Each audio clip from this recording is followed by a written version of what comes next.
السلام علیکم۔ تو شروع کرتے ہیں ناول۔ باہر سے آتے گانے، شور اور کہکوں کی آوازوں سے خود کو محفوظ رکھنے کے لیے زرحان افندی نے غصے اور بے بسی کی انتہاؤں کو چھوتے ہوئے اپنے کمرے کی کھڑکی اس زوردار طریقے سے بند کی کہ ایک لمحے کو کمرے کی ہر شے اپنی جگہ لرز کر رہ گئی، مگر شاید یہ کمرہ اور اس میں موجود ہر چیز اپنے مکین کی تندی کی عادی تھی، تب ہی تو اب تک اپنی اپنی جگہ پر قائم تھی۔ زرحان افندی راکنگ چیئر پر بیٹھا سامنے کہیں دور خلا میں گھور رہا تھا۔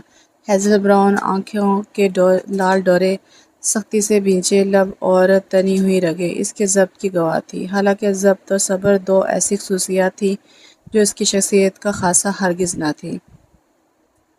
وہ ان لوگوں میں سے تھا جو ضبط اور صبر کرنے والوں کو بزدل سمجھتا تھا، لیکن یہ بات جو اس نے کچھ اپنی ذات کے غم اور کچھ بے خبری کے ہاتھوں زندگی سے اب کے کھائی تھی، اس نے زرحان افندی کو یہ سچائی بہت اچھے طریقے سے باور کروا دی تھی کہ چاہے جو بھی ہو مگر ضبط اور صبر کرنے والے کم سے کم بزدل نہیں ہوتے، کیونکہ ضبط اور صبر کرنے والے کے لیے بہت بڑا جگرا اور چٹانوں جیسا حوصلہ درکار ہوتا ہے۔ حسن افندی نے آج سے 26 سال قبل اپنی کزن سائرہ سے اس وقت دوسری شادی کی جب ایک کار ایکسیڈنٹ میں ان کی چہیتی بیوی انہیں اور ان کے 1 سالہ بیٹے سنان کو اچانک چھوڑ گئی تھی۔ عارفہ بیگم کی اچانک موت ننھے سے بچے اور بزنس کی ذمہ داریوں نے حقیقتاً انہیں بوکھلا کر رکھ دیا تھا۔ گھر الگ نوکروں کے رحم و کرم پر آ پڑا تھا۔ زندگی ان کے لیے اتنی مشکل ہرگز نہ ہو جاتی اگر ان کے اپنے ماں باپ زندہ ہوتے یا کوئی بہن بھائی ہی ہوتا۔ دوسری طرف عارفہ بیگم بھی اپنے والدین کی اکلوتی اولاد تھی اور ان کی والدہ جو کہ پہلے ہی ہارٹ پیشنٹ تھی، بیٹی کی یوں اچانک اور جوان سال موت سے نڈال ہو کر بالکل ہی بستر کی ہو کر رہ گئی تھی۔ ایسے میں حسن صاحب کے ماموں نے انہیں عقد ثانی کا مشورہ دیا اور ساتھ ان کی خالہ زاد بہن سارہ کا حوالہ بھی دیا، تو انہوں نے کچھ زیادہ پس پیش سے کام نہ لیا اور یوں سارہ بیگم اپنی تمام فطرتی اچھائیوں اور نرمی کے ساتھ حسن ویلا میں بیگم حسن کی حیثیت سے آ گئیں، اور آتے ہی اس احسن طریقے سے سنان سمیت پوری حسن ویلا کی ذمہ داریاں نبھائی کہ حسن صاحب کی دل کی گہرائیوں سے ان کی اچھائیوں کے مترادف ہو گئے۔ ان نیکیوں کا صلہ اللہ تعالیٰ نے بہت جلد ان کو زرحان کی صورت میں دیا۔ زرحان کی پیدائش کے بعد حسن صاحب کے دل میں یہ خیال ضرور آیا کہ کہیں اب سارہ بیگم اپنی اولاد پا کر سنان کے ساتھ کوئی زیادتی نہ کر جائے، مگر حسن صاحب کے ایسے تمام خیالات اس وقت دھواں بن کر اڑ گئے جب سارہ بیگم نے سنان کو زرحان کے تمام تر مصروفیت کے باوجود پہلے سے بھی بڑھ کر پیار اور توجہ دی، کیونکہ وہ اب اسکول جانے کے لائق ہونے والا تھا اور سیکھنے کی عمر سے گزر رہا تھا۔ وقت کا کام ہے گزرنا، سو وہ پر لگا کر اڑ رہا تھا۔ حسن صاحب اپنے 2 بیٹوں اور سارہ جیسی اچھی اور نیک سیرت بیوی کے ساتھ ہر لحاظ سے ایک آئیڈیل زندگی گزار رہے تھے۔ سب کچھ ٹھیک تھا، مگر جوں جوں وقت گزرتا گیا اور دونوں بچے بڑے ہوتے گئے، سارہ بیگم اور پھر حسن صاحب یہ بات محسوس کیے بنا نہ رہ سکے کہ دونوں بیٹوں میں آپس میں وہ وارفتگی اور پیار و محبت نہیں ہے جو کہ عام طور پر بھائیوں میں پایا جاتا ہے۔ بظاہر ان کے رویے ایک دوسرے کے ساتھ نارمل ہی تھے اور کوئی ایسی قابل گرفت بات بھی نہ تھی کہ جس پر انہیں ٹوکا جاتا، مگر ایک اندیکھی خلیج بہرحال ان دونوں کے درمیان موجود تھی، جیسے اب ان کے والدین بھی محسوس کرنے لگے تھے۔ سارہ بیگم یہ سوچ کر پریشان رہنے لگی تھی کہ ان سے کہاں کوتاہی ہوئی تھی کہ جس کے نتیجے میں ان کے دونوں بچے ایک دوسرے سے دور ہو گئے ہیں۔ ان کی پریشانی کو سمجھتے ہوئے حسن صاحب نے انہیں سمجھانے کی بہت کوشش کی کہ ابھی دونوں کم عمر ہیں، جو بڑے اور سمجھدار ہوں گے خود ایک دوسرے کے قریب آ جائیں گے، اور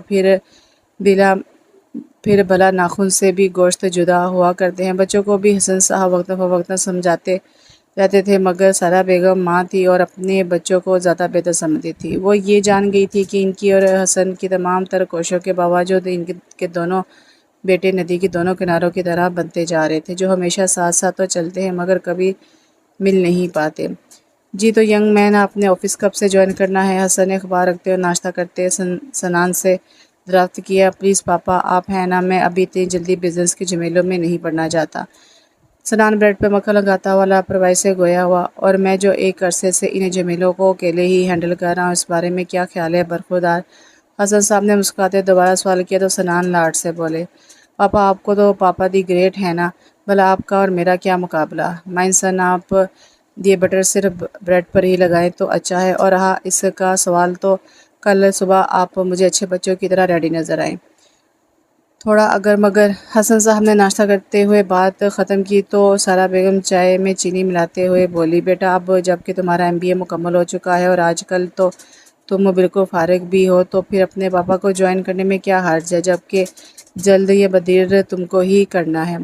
وہ سب تو ٹھیک ہے ماما، مگر میں چاہ رہا تھا کہ بزنس سے ریلیٹڈ چند ایک کورسز پہلے کر لوں۔ سنان نے بھی سنجیدگی سے جواب دیا تو حسن صاحب چائے کا کپ نیچے رکھتے ہوئے بولے، بیٹا میرے خیال میں MA اکنامکس اور یہ ہے ہی کہ MBA is more than enough for you, اور یہ سچ تو یہ ہے کہ now I really need your help. میں اب اکیلے اتنا بڑا بزنس سنبھالتے تھکنے لگا ہوں۔ اوکے پاپا، اگر آپ کی یہی خواہش ہے تو آئی ایم ود یو۔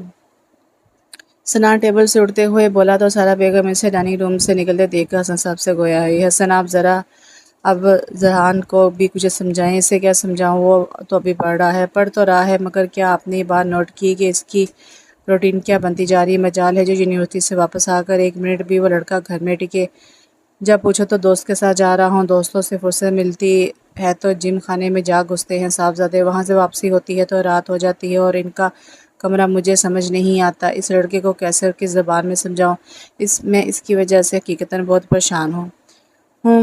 تم فکر مت کرو، میں آج رات اس کی کلاس لیتا ہوں۔ حسن صاحب نیپکن سے منہ صاف کرتے ہوئے بولے تو سارا بیگم میں گہری سانس لے کر اپنی ٹھنڈی ہوتی چائے کی طرف متوجہ ہو گئیں۔ Hello every body. حسن نے موبائل اور کی چین ٹیبل پر رکھتے ہوئے انہیں چاروں کو کینٹین میں جوائن کیا تو زرحان نے اسے گھورتے ہوئے پوچھا، کہاں غائب تھے صبح سے؟ ڈپارٹمنٹ جانا۔ اسد نے شوخی سے جواب دیا تو وہ چڑھتے ہوئے کہنے لگا، ڈونٹ ٹیل می کہ تم صبح سے اس فرہین کے پیچھے انگلش ڈپارٹمنٹ میں خوار ہو رہے تھے۔ صرف خوار نہیں بلکہ ذلیل و خوار ہو رہے تھے، کیونکہ وہ میڈم ابھی تک انہیں دیکھ کر منہ بناتی اور آنکھیں گھماتی ہوئی پاس سے گزر جاتی ہے۔ حسنین نے ہنستے ہوئے درمیان میں لقمہ لگایا تو اسد اسے گھورنے لگا، حد ہے یار، تم نے ایک عام سی لڑکی کے پیچھے پھر پھر کے اس کا دماغ اتنا خراب کر دیا کہ وہ خود کو پرنسز آف ویلز سمجھنے لگی ہے، جبکہ ایک مرد ہوتے ہوئے تمہیں یہ بات اب تک اچھی طرح سمجھ لینی چاہیے کہ لڑکیوں کی پوری قوم بلکہ بالکل امریکہ کی طرح بہیو کرتی ہے۔ زرحان نے بھی اسد کی حالت کا مزہ لیتے ہوئے آخر میں طنزیہ لہجہ اختیار کیا، مطلب یہ کہ جو ان کے پیچھے پیچھے خوار ہوتے ہیں یہ ان کو امریکہ کی طرح نو لفٹ کا بورڈ دکھاتی ہوئی مزید سر پر چڑھ جاتی، جبکہ جو ان کو لفٹ نہیں دیتا وہ ان سے یوں دور بھاگتا ہے جیسے کوئی وبال جان سے بھاگتا ہو، تو یہ بڑے زور و شور سے اور بڑی خوشی سے اس کا پیچھا لے لیتی ہیں۔ زرحان نے کسی ماہر سائیکالوجی کی طرح لڑکیوں کی سائیکی کا تجزیہ کیا تو ایک زبردست کہکا پڑا، ہاں مگر ایسا تبھی ہوتا ہے جب مقابل تمہاری طرح شاندار بندہ ہو۔ علی نے ہنسی پر قابو پاتے ہوئے اس کے سراپے کو رقص بھری نگاہوں سے دیکھا تو ہادی اس کی تائید میں بولا، بالکل صحیح کہا بھائی، جب سامنے کھڑا بندہ 6 فٹ کا قد، گوری رنگت، گھنے خوبصورت بال، کھڑی ناک، خوبصورت ہیزل براؤن آنکھوں اور شاندار مضبوط جسم کا مالک ہو تو لڑکیاں تو خود ہی دیوانہ وار بھاگیں گی نا، لیکن اگر سامنے کھڑا بندہ اسد شاہ جیسا ہوگا تو بھائی لڑکیوں کو تو خواہ مخواہ ہی ریورس گے لگانا پڑے گا نا۔ آخر میں اس نے ایک بار پھر اچھے خاصے ہینڈسم اسد کو رگیدا تو اس نے بھی ہادی کے قریب ہونے کا فائدہ اٹھاتے ہوئے اسے کہا جڑ دیا، بکواس بند کرو تم سب، میں نے سوچا تھا کہ تم سب کو آتے ہی ایک بھڑکتی ہوئی خبر سناؤں گا، مگر اب تم سب خبیثوں کی خباثتیں دیکھ کر میں نے اپنا ارادہ بدل دیا ہے۔ اسد نے ٹانگیں پھیلاتے ہوئے اکڑ دکھائی، ہاں بھئی اب شروع ہو جا۔ اس کی کرسی سنبھالتے ہی حسنین بے قراری سے بولا تو اس نے بھی مزید تنگ کرنے کا ارادہ طے کرتے ہوئے بات شروع کی، قصہ کچھ یوں ہے کہ ہماری پچھلی 3 دن کی غیر حاضری کے دوران کلاس میں ایک ایسی حسین چہرے کی آمد ہے جسے دیکھ کر کسی پری کا گمان ہوتا ہے، یوں لگتا ہے جیسے کوئی خوب بس سوئے بریک لگا یار اسد، تیری بتائی حوریں اور پریاں دیکھ دیکھ کر ہم سب تھک چکے ہیں، فرحین صاحبہ بھی ان میں سے ایک ہی پری ہیں، لہٰذا پلیز تو ایسی بورنگ پریاں اور حوریں اپنے پاس ہی رکھ۔ علی نے چڑھ کر بات کاٹتے ہوئے اس کی ہر دوسری لڑکی پر فدا ہو جانے والی عادت جتائی تو وہ تڑپ اٹھا تھا، زیادہ فضول باتیں کرنے کی ضرورت نہیں ہے، اور اگر میری بات پہ یقین نہیں آ رہا تو جا کر خود دیکھ کر آؤ کلاس میں، ویسے بھی صبح سے کلاسز بنک کیے جا رہے ہو، جاؤ ویسے بھی کچھ پڑھو لکھو مرو۔ تم نے اسے کہاں دیکھا؟ زرحان نے دونوں کی فضول گوئی پر دھیان دیے بغیر سوال کیا تو اسد بھی بات آگے بڑھاتے ہوئے کہنے لگا، ارے حسینہ ہے یار، صبح یہ دیکھنے کے لیے آیا تو لو کلاس میں گئے ہو یا نہیں؟ میں جو ہی کلاس میں پہنچا تو دیکھا ایک ماں جبین رانی کے ساتھ بیٹھی کتاب کھولے کچھ سمجھنے میں مصروف تھی۔ پوچھنے میں پتہ چلا کہ اپنی کلاس میں 2 دن پہلے پشاور یونیورسٹی سے مائیگریٹ ہو کر آئی ہے۔ بس پھر کیا تھا، میں سب کچھ بھول گیا اور صرف اس کو دیکھنے کی خاطر پہلے 2 پیریڈ بھی اٹینڈ کیے۔ تیسرے پیریڈ کو اٹینڈ کرنے کی نہ مجھ میں ہمت تھی اور نہ دماغ میں طاقت، لہٰذا میں تبدیلی آب و ہوا اور نظر کے لیے انگلش ڈپارٹمنٹ چل پڑا اور پھر وہاں سے تم سب کے پاس ادھر کینٹین چلا آیا۔ بہت اچھا کیا، مگر زبان وہیں چھوڑ آتے تو زیادہ اچھا ہوتا۔ ہادی نے دانت پیس کر جواب دیا۔ نام کیا ہے؟ زرحان نے پوچھا۔ سوہا علی۔ سوہا علی۔ سوہا کا نام ماضی کے دریچوں سے نکل کر بازگشت کی صورت میں اس کے گرد گونج اٹھا تو زرحان ایک جھٹکے سے سیدھا ہوتا ہوا اپنے ماضی سے ہاتھ چھڑاتا حال میں پہنچا۔ ایک لمحے کے لیے تو اسے سمجھ نہیں آیا کہ وہ کہاں ہے، مگر پھر جو ہی دھیان کرنے کے دروازے پر مسلسل ہوتی دستک کی طرف گیا تو نہ صرف یہ کہ اس کے حواس بحال ہوئے بلکہ فوراً سے بیشتر اٹھ کر وہ دروازے کی طرف بڑھا۔ کب سے دروازہ کھٹکھٹا رہی ہوں، کیوں نہیں کھول رہے تھے؟ دروازہ کھولتے ہی سارا بیگم نے پریشانی سے پوچھا تو وہ دروازہ چھوڑ کر واپس پلٹتے ہوئے بولا، آنکھ لگ گئی تھی اس لیے آواز نہیں آئی۔ اس وقت کیوں لیٹے ہوئے تھے؟ طبیعت تو ٹھیک ہے تمہاری؟ وہ پریشانی سے آگے بڑھتے ہوئے اس کی پیشانی کو چھو کر پوچھنے لگی تو وہ انہیں ریلیکس کرنے کی غرض سے ان کا ہاتھ تھام کر مسکراتے ہوئے کہنے لگا، جی ماما میں بالکل ٹھیک ہوں۔ ٹھیک ہو تو پھر یہاں اکیلے کیوں پڑے ہو؟ بیٹا نیچے چلو، دیکھو تو سب نے لاؤنج میں کتنی رونق لگا رکھی ہے، اور ویسے بھی سوہا کے زیورات تیار ہو کر آ گئے ہیں، ذرا ایک نظر آ کر انہیں بھی دیکھ لو۔ سوہا کے نام پہ اس کے مسکراتے لب پھر سے بھینچ گئے اور آنکھیں بھی یکلخت لہو رنگ ہو گئی۔ بے اختیار ہی وہ اپنی کیفیت ماما سے چھپانے کے لیے رخ موڑ گیا۔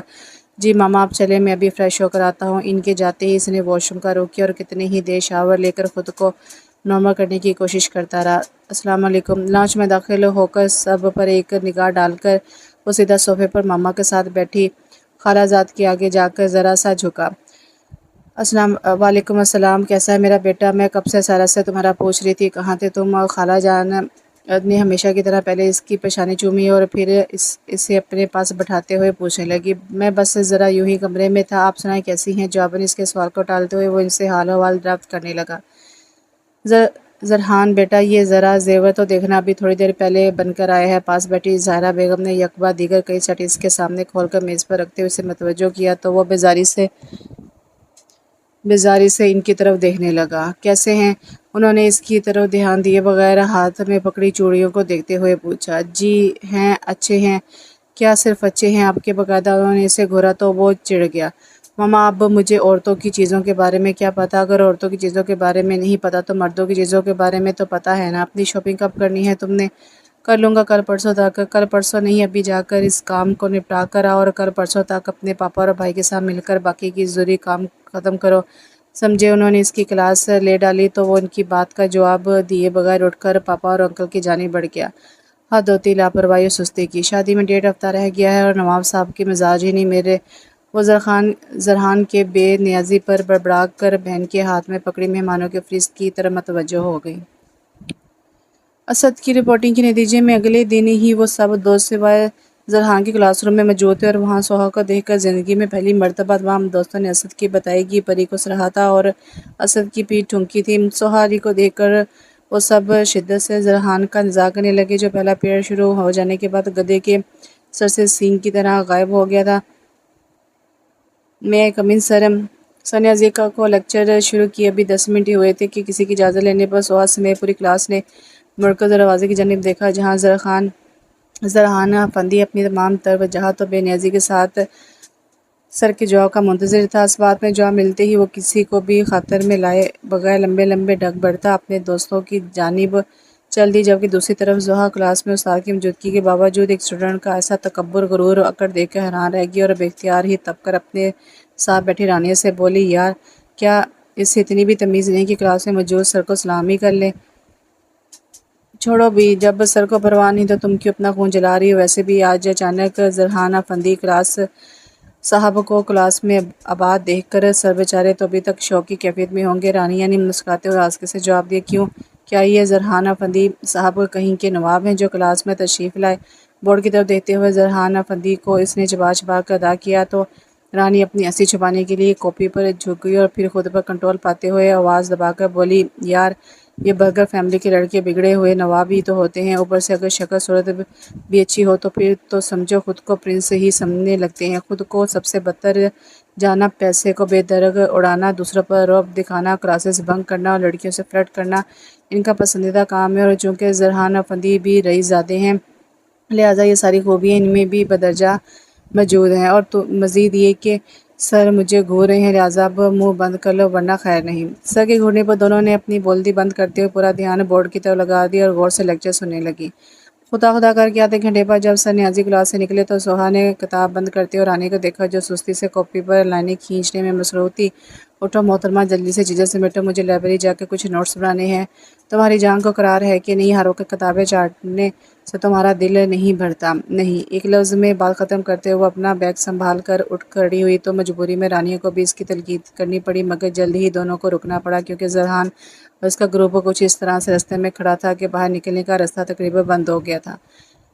گیٹ اسائڈ پلیز، سوہا نے کسی کو بھی مخاطب کیے بغیر کہا اور ایک طرف ہو کر انہیں سب کے راستے سے ہٹنے کا انتظار کرنے لگی، مگر جب ان میں سے کسی نے بھی ان کی بات کا کوئی رسپانس نہیں دیا، جیسا کہ وہ اس سے نہیں کسی اور سے مخاطب ہو، تو سوہا کا خون کھول کر رہ گیا۔ وہ آگے آتے ہوئے ایک بار پھر ان سے مخاطب ہوئی، ایکسکیوز می پلیز، میں آپ سب سے کہہ رہی ہوں راستہ چھوڑیں، ہمیں باہر جانا ہے۔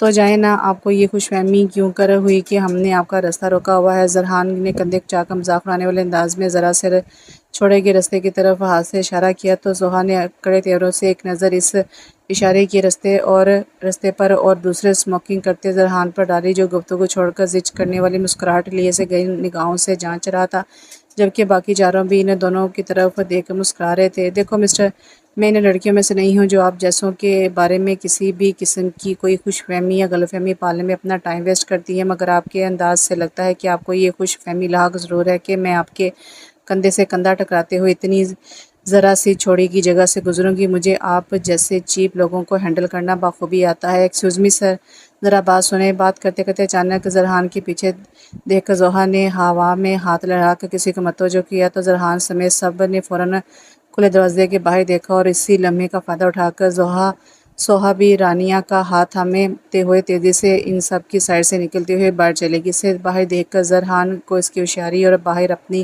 بے ساختہ کی گئی بے وقوفی پر پہلے حیرانی اور پھر ہنسی آ گئی۔ Beauty with brain, unique combination. Zarhan نے اللہ تعالی سے دور جاتی ہوئی سوہا کو دیکھ کر سراہا تو وہ سب اس کی تائید کرتے ہوئے کلاسز سے باہر نکل گئے۔ سوہا رانی کے ساتھ لائبریری کے سامنے والے لون میں کتابیں اپلائے نوٹس بنانے میں مصروف تھی۔ سیمسٹر کی اچانک آ جانے والی ڈیٹ نے سب کے ساتھ ساتھ ان دونوں کے بھی ہاتھ پاؤں پھیلا دیے تھے۔ تب ہی آج صبح سے رانی بھی بغیر کوئی احتجاج کیے سوہا کے طے کیے گئے شیڈول کے مطابق پہلی 2 امپورٹنٹ کلاسز لینے کے بعد اس کے ساتھ لائبریری سے بکس ایشو کروا کے پچھلے چند ایک لیکچرز کے نوٹس بنانے میں مشغول تھی۔ خاموشی سے اپنا کام مکمل کرتے دونوں کو کافی دیر ہو گئی تھی جب اچانک رانی نے خاموشی اور مسلسل کام سے باظاہر آ کر دونوں کے درمیان کھلی اکنامکس کی بک کو ہاتھ مار کر بند کر دیا۔ کیا بدتمیزی ہے یہ! سوہا قلم روک کر اسے گھورنے لگی تو رانیہ درخت کے تنے سے کمر سیدھی کرتے ہوئے بولی، بدتمیزی یہ نہیں بلکہ وہ ہے جو ہم دونوں صبح سے تمہارے کہنے پر کر رہے ہیں۔ غضب خدا کا! کیا روزہ محشر کی ڈیٹ آ گئی جو تم یوں بغیر کچھ کھائے پیے صبح سے بالکل کل سے ان کتابوں میں غرق ہو اور ساتھ ہی مجھے بھی میری شرافت کا ناجائز فائدہ اٹھاتے ہوئے گھسیٹ رہی ہو؟ ذرا زرحان لوگوں کے گروپ کی طرف دیکھو، پورے 15 دن بعد آج یونیورسٹی آئے ہیں اور کلاس میں آنے کے بجائے باہر برآمدے میں محفل جما کر بیٹھے ہوئے تھے اور ایک تم ہو کہ تمہیں یہ آوارہ گروپ ہی ملا ہے ایڈمائر کرنے کو۔ سوہا نے سیدھے ہوئے بیزاری سے رانی کی بات کاٹی تو وہ اسے چڑھانے والے انداز میں مسکرا کر دیکھنے لگی، ویسے تمہیں زرحان سے اتنی چڑ کیوں ہے جبکہ وہ بیچارہ تو پچھلے 2.5 ماہ سے تمہارے پیچھے حقیقتاً رومی بنا گھوم رہا ہے۔ ایک وہ دور تھا جب زرحان صاحب ہر ہفتے لڑکیاں بدلتے تھے اور ایک یہ وقت ہے کہ لڑکیاں ان کی ایک نظر کی منتظر ان کی راہوں میں کھڑی ہیں، مگر وہ کسی کو بھی نظر اٹھا کر دیکھنے کی روادار نہیں سوائے تمہارے۔ یار کیا تمہیں اس پر ترس نہیں آتا؟ تو تمہارا کیا مطلب ہے میں ہمدردی کے چکر میں اپنے اصولوں سے انحراف کرتے ہوئے اس کے ساتھ اٹھنا بیٹھنا گھومنا پھرنا شروع کر دوں اور خود اپنے ہاتھوں اس کے افیئر کی لسٹ میں شامل بے وقوفوں کے ساتھ اپنا نام بھی درج کروا لوں؟ اس سے پہلے کہ رانی کچھ کہتی ان دونوں کی نظر لائبریری کی سیڑھیوں سے اتر کر آتے زرحان پر پڑی، مگر اس سے پہلے کہ وہ کچھ سمجھتی زرحان ان کے قریب پہنچ گیا۔ چونکہ وہ ان سے پہلے یوں ڈائریکٹ کبھی ان کے پاس نہیں آیا تھا، لہٰذا دونوں کے سمجھ میں نہیں آ رہا تھا کہ کیسے اس سچویشن کو ہینڈل کریں۔ ہیلو کیسی ہیں آپ دونوں؟ اس سے پہلے کہ وہ کچھ کرتی زرحان نے وش کرتے ہوئے دونوں کا حال حوال درات کیا تو سوہا بے اختیار سر اٹھا کے سرد نظروں سے دیکھتے ہوئے بولی ہم ٹھیک ہیں بالکل، دیٹس گڈ۔ اور پیپرز کی تیاری کیسی ہو رہی ہے؟ زرحان نے ایسے کچھ مزاجی سے پوچھا جیسے ان کے درمیان گہری دوستی ہو۔ وہ بھی ٹھیک ہو رہی ہے، سوہا نے سابقہ انداز میں جواب دیتے ہوئے اسے ایسے دیکھا جیسے کہہ رہی ہو اور کچھ۔ پچھلے دنوں میں اپنے فرینڈس کے ساتھ ناردرن ایریاز گیا ہوا تھا، وہاں سے واپسی پر میں آپ کے لیے یہ چھوٹا سا گفٹ لایا ہوں۔ زرحان نے نہایت ہی خوبصورتی سے پیک کیا گیا گفٹ اس کی جانب بڑھایا تو اس کی جرأت پر سوہا کا دماغ گھوم کر رہ گیا۔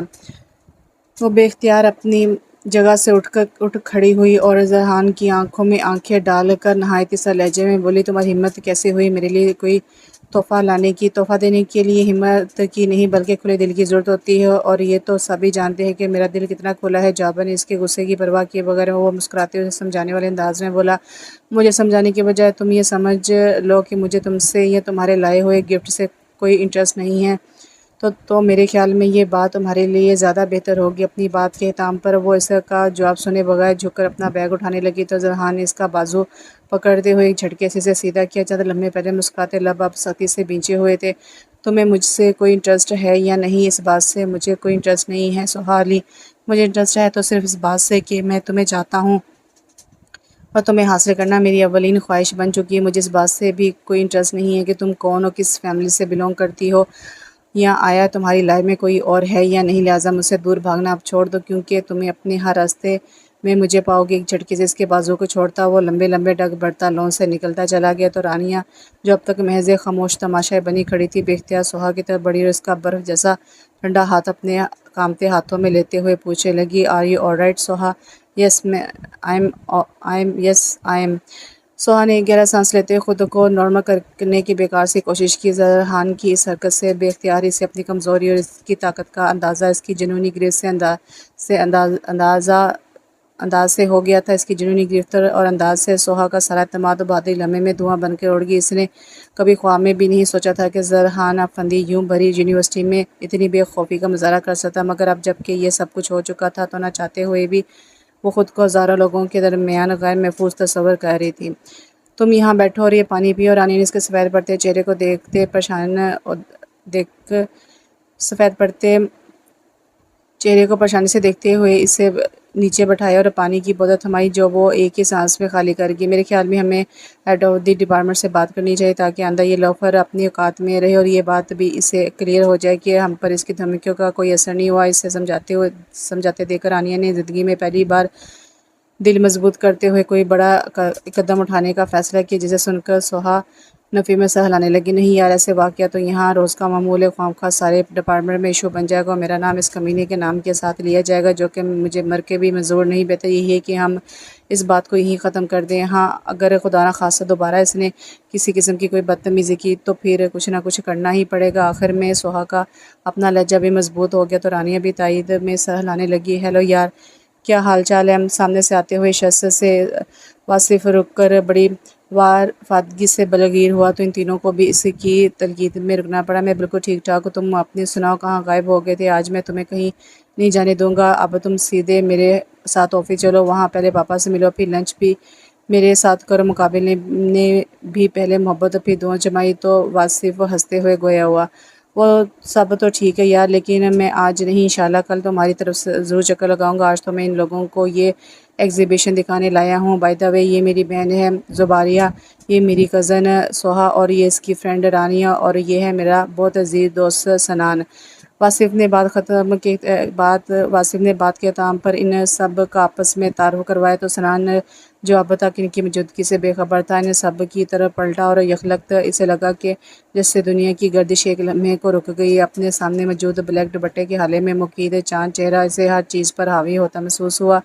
السلام علیکم، آئی ایم سوری کہ میں واصف سے گلے شکوے میں اس قدر محو ہو گیا کہ آپ سب کو دیکھ ہی نہیں پایا۔ آئی ہوپ کہ آپ نے مائنڈ نہیں کیا ہوگا۔ نہیں سنان بھائی، پلیز آپ ہمیں مزید شرمندہ نہ کریں، ہم سب اس بات کو فیل کر رہے ہیں کہ آج اتنے عرصے کے بعد آپ دونوں ملے ہیں اور اب ہماری وجہ سے واصف بھائی باؤنڈ ہو گئے ہیں۔ زباریہ نے بھی اسی شائستگی سے جواب دیا، بھائی بھی کہتی ہو اور اتنے فارمل انداز میں گفتار بھی کر رہی میری اور واصف کی بات، اب تو انشاءاللہ تعالی ہم ملتے ہی رہیں گے۔ سنان نے مان دینے والے انداز میں زبارے کو جواب دیتے ہوئے آخر میں ایک نظر سہا پر ڈالی اور اس کے سرابے کو نگاہوں میں سموتے ہوئے دوبارہ واصف کی طرف مڑا۔ اوکے یار، میں پھر چلتا ہوں، مگر کل آفس میں تمہارا انتظار کروں گا ضرور۔ میں کل 1:30 تک آفس آ جاؤں گا، انشاءاللہ پھر ملاقات ہوگی۔ اس کے ساتھ ہی دونوں نے ہاتھ ملائے اور آگے بڑھ گئے۔ واصف سے 4-5 ملاقاتوں میں سنان سہا کے بارے میں باتوں باتوں میں اتنا تو جان ہی گیا تھا کہ وہ MBA کر رہی ہے اور اپنے ماں باپ کی اکلوتی اولاد ہے۔ مزید یہ کہ حال ہی میں اس کی فیملی کراچی شفٹ ہوئی ہے، اس کے والد علی ہاشم صاحب کی پوسٹنگ کی وجہ سے، جو کہ ایک اعلیٰ درجے کی گورنمنٹ آفیسر ہے۔ لیکن واصف سے یہ بات اکلوانے کے لیے کہ آیا کہیں یہ سہا انگیج تو نہیں، سنان کو اس کے سامنے بالآخر اس بات کا اقرار کرنا ہی پڑا کہ وہ اسے پہلی نظر میں اچھی لگی تھی، اور یہ کہ وہ اس کا ذکر اپنے پیرنٹس سے کرنا چاہتا ہے۔ واصف کو سنان پر یقین اور اعتماد پہلے ہی تھا، مگر اب تو وہ اس کی ایمانداری اور سچائی کا بھی مترادف ہو گیا تھا۔ واصف کی طرف سے گئی سے گئے ملتے ہی سنان نے گھر میں سب سے پہلے سارا بیگم سے مدعا بیان کیا اور انہیں منا کر ہی دم لیا، ساتھ ہی نے اس بات پر بھی راضی کر لیا کہ وہ جلد ہی حسن صاحب سے اس موضوع پر بات کریں۔ لہٰذا جب سارا بیگم نے حسن صاحب سے تذکرہ کیا تو انہوں نے یہ کہہ کر انہیں مطمئن کر دیا کہ انہیں اس رشتے میں کوئی خامی نظر نہیں ہے، لیکن وہ ایک مرتبہ خود اس موضوع پر سنان سے بات کرنا چاہیں گے۔ اور 2 دن بعد ہی جب سنڈے کی رات کو کھانے کے بعد وہ سب لاؤنج میں کافی پیتے ہوئے TV دیکھ رہے تھے، حسن صاحب زرحان سے مخاطب ہوئے، یار کیا خیال ہے تمہارے لیے گھر میں ایک کیوٹ سی بہن نہ لے آئیں؟ مجھے تو کوئی اعتراض نہیں ہے پاپا، لیکن کیا آپ اس عمر میں نئے سرے سے پاپا بنتے ہوئے کچھ اوور نہیں لگیں گے؟ زرحان نے شراز سے ان کی طرف دیکھتے ہوئے کندھے کچا کر جواب دیا تو حسن صاحب اسے گھورنے لگے۔ بدمعاش، میں تمہاری بھابھی یعنی کہ سسٹر ان لا کی بات کر رہا تھا، تو پھر کیا خیال ہے لے آئیں تمہارے لیے ایک عدد بھابھی؟ میرے خیال میں پاپا مجھ سے یہ پوچھنے کی بجائے آیا مجھے بھابھی چاہیے یا نہیں، آپ کو پہلے بھائی سے اور پھر مما سے یہ سوال پوچھنا چاہیے کہ آیا انہیں بیوی اور بہو چاہیے یا نہیں۔ زرحان ان کی بات سن کر آپ کے لاپرواہی سے بولا تو حسن صاحب سنان کی طرف رخ کرتے ہوئے پوچھنے لگے، ہاں تو برخودار، اب آپ بھی بتا دیں آپ کو بیگم چاہیے نہیں، کیونکہ آپ کی ماما کو تو آج کل بہو لانے کا بہت شوق ہو رہا ہے۔ آخر میں انہوں نے مسکرا کر سارا بیگم کی طرف دیکھا تو وہ بھی ہنس کر سنان کی طرف متوجہ ہو گئی۔ پاپا اگر آپ کی اور ماما کی یہ خواہش ہے تو پھر میں کیسے آپ کی بات ٹال سکتا ہوں؟ سنان نے بالوں پر ہاتھ پھیرا تو اس سیاست دانوں والے بیان اور فرمانبرداری کے اس عظیم مظاہرے پر حسن صاحب کا کہکا باختیار تھا، ویل ڈن مائی سن، یعنی کہ ہمارے کندھے پر بندوق رکھ کر خوب اپنا الو سیدھا کیا جا رہا ہے۔ پلیز پاپا، مذاق ایک طرف، آپ بتائیں نا، آپ کو کوئی اعتراض تو نہیں؟ سنان بے قراری سے اپنی جگہ سے اٹھ کر ان کے گھٹنے پر ہاتھ رکھتے ہوئے نیچے بیٹھ گیا تو حسن صاحب اس کے ہاتھ کو شفقت سے تھپتھپاتے ہوئے بولے، نہیں بیٹا، مجھے تم پر اور تمہاری پسند پر پورا بھروسہ ہے، پھر میں واصف کو بھی تمہارے دوست کی حیثیت سے جانتا ہوں، اچھا لڑکا ہے اور یقیناً اس کی فیملی بھی اچھی ہی ہوگی۔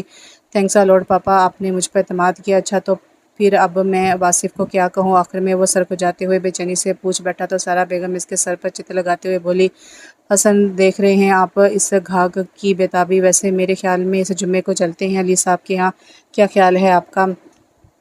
ٹھیک ہے، جیسے تم مناسب سمجھو۔ ہاں بھائی زرحان، تم کیا کہتے ہو؟ پھر جمعہ ٹھیک رہے گا نا؟ انہوں نے قصدم سرسر خاموش بیٹھے زرحان کو بھی گفتگو میں شامل کرنا چاہا تو وہ TV اسکرین سے نظریں ہٹاتے ہوئے بے نیازی سے بولا، جیسے آپ سب بہتر سمجھے، مجھے تو کوئی اعتراض نہیں۔ ایکسکیوز می پلیز، موبائل کے بیپ پر وہ بات ادھوری چھوڑ کر باہر نکل گیا تو اس کے انداز پر سارا بیگم حسن صاحب کو دیکھ کر رہ گئی۔ چونکہ واصف پہلے ہی سہا کے والدین سے سنان کا ذکر کر چکا تھا، لہٰذا علی صاحب کے گھر سارا بیگم اور حسن صاحب کی بے حد پذیرائی کی گئی۔ انہیں بھی اتنے بااخلاق اور پرخلوص رکھ رکھاؤ والے علی ہاشم اور سمینہ بیگم سے مل کر بہت خوشی ہوئی۔ سہا کو دیکھ کر تو دونوں کے منہ سے بے اختیار ماشاءاللہ نکل گیا تھا۔ دوسری طرف سنان سے ملاقات کر کے سہا کے والدین کو واصف کی تعریف کم لگی۔ دونوں خاندان ایک دوسرے سے مل کر نہایت ہی خوش اور مطمئن تھے، لہٰذا سوج بجار کی رسم کو محض نبھاتے ہوئے علی صاحب نے 1 ہفتے کے اندر ہی حسن صاحب کو ہاں کر دی۔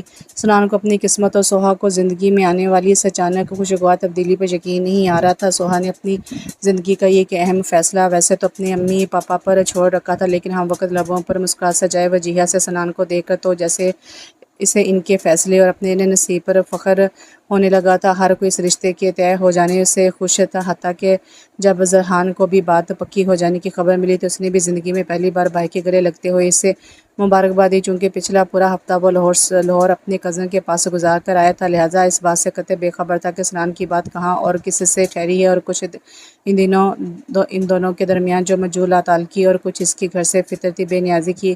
واپس آنے کے بعد بھی اس نے یہ جاننے کی کوشش نہ کی کہ اس کی ہونے والی بھابھی کون ہے، ویسے بھی اس کی سوچوں پر تو ان دونوں ایک ہی ہستی کا تسلط تھا۔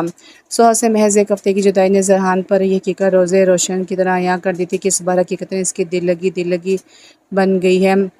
دل کی لگی بن گئی ہے۔ کوئی لمحہ ایسا نہ تھا کہ جب سوہا کے خیال کو اس نے خود سے دور پایا۔ اس کی فطرت سرد میری اور بیگانگی کے باوجود کوئی رات ایسی نہ تھی جب زرہان افندی کی یہ سوچوں کہ آسمان پر اس کا احساس تارا بن کر نہ چمکا۔ اسے خود اپنی کیفیت پر حیرت ہوتی تھی کہ اس جیسے بندے کو کیسے محبت جیسا روگ لگ گیا ہے، وہ بھی ایک ایسی لڑکی سے جو اس سے بات کرنا تو دور اس کی طرف دیکھنا بھی گوارا نہیں کرتی، اور جس کے پیچھے وہ اپنی تمام اصولوں کو بلا کر گزشتہ 4 ماہ سے دیوانہ بنا پھر رہا تھا۔ یہ نہیں تھا کہ اس نے کوئی بھی حسین چہرہ نہ دیکھا تھا، اس کا تو اپنا حسن خود حسیناؤں پر سحر طاری کر دیتا تھا، مگر سوہا کی ذات میں ایسی کون سی کشش تھی، ایسی کون سی بات تھی جو اسے زیر کر گئی تھی، یہ خود زرہان بھی نہیں جانتا تھا۔ بہرحال اپنی بے کلی، بے قراری اور بے چینی اور سوہا کی بے نیازی اور سرد میری کو دیکھتے اس نے اب یہ فیصلہ کر لیا تھا کہ وہ اپنے طور پر سوہا کے بارے میں تمام معلومات اکٹھی کر کے جلد ہی اس کے ہاں ماما پاپا کو بھجوائے گا۔ اور رہی وہ اور اس کی ناراضگی، تو اسے اپنی محبت پر اتنا بھروسہ تو تھا ہی کہ وہ روٹھی ہوئی سوہا کو بھی نہ صرف منا لے گا بلکہ جسے اپنا آپ ہمیشہ ہمیشہ کے لیے منوا بھی لے گا۔ اور جب سے سنان کی بات طے ہوئی تھی، ایسے میں ماما پاپا سے اپنی بات کرنا اور منوانا اور بھی آسان لگنے لگا تھا۔ یوں محسوس ہو رہا تھا جیسے اس کے راستے کی ہر مشکل قدرت خود بخود دور کر رہی ہو، اور اس خیال نے اس کے اندر نہ صرف ایک نئی توانائی بھر دی تھی بلکہ مزاج پر بھی خوشگوار اثر ڈالا تھا۔ اصحاب عادت زرہان اپنے پورے گروپ کے ساتھ کلاس میں داخل ہوا تو سیدھی نظر سوہا پر پڑی، جو خلاف معمول مسکرانے کی بجائے ہنس رہی تھی اور بڑی مگر انداز میں ارد گرد کھڑی لڑکیوں کے سوالوں کا جواب بھی دے رہی تھی جنہوں نے اس کے گرد جمگٹا لگا رکھا تھا۔ گلاب جامن کھاتے ہوئے مسلسل بول بول کر خالی کلاس میں ایک ہنگامہ برپا کیا ہوا تھا۔ ایکسکیوز می شفق، یہ مٹھائی کس سلسلے میں کھائی جا رہی ہے؟ اور وہ بھی اکیلے کے لیے؟ حسن نے باہر نکلتے شفق کو روک کر پوچھا۔ جناب، یہ سوہا کی بات پکی ہو جانے کی مٹھائی ہے اور اکیلے کے لیے اس لیے کھائی جا رہی ہے کیونکہ اس نے صرف کلاس کی لڑکیوں کو ٹریٹ دی ہے۔ شفق کے جواب پر ان سب دوستوں نے بے اختیار ایک نظر سوہا کے حیا سے سرخ پڑتے چہرے پر اور دوسرے سکتے کی کیفیت میں کھڑے زرہان پر ڈالی، جو سختی سے لب بھینچے یکٹک سوہا کو دیکھے جا رہا تھا، جس نے اب مسکراتے ہوئے مٹھائی کا ڈبہ پاس کھڑی رخسانہ کی طرف بڑھایا تھا۔ چند لمحے سے دیکھنے کے بعد وہ ایک جھٹکے سے مڑا اور لمبے لمبے ٹگ بھرتا کلاس سے نکل گیا۔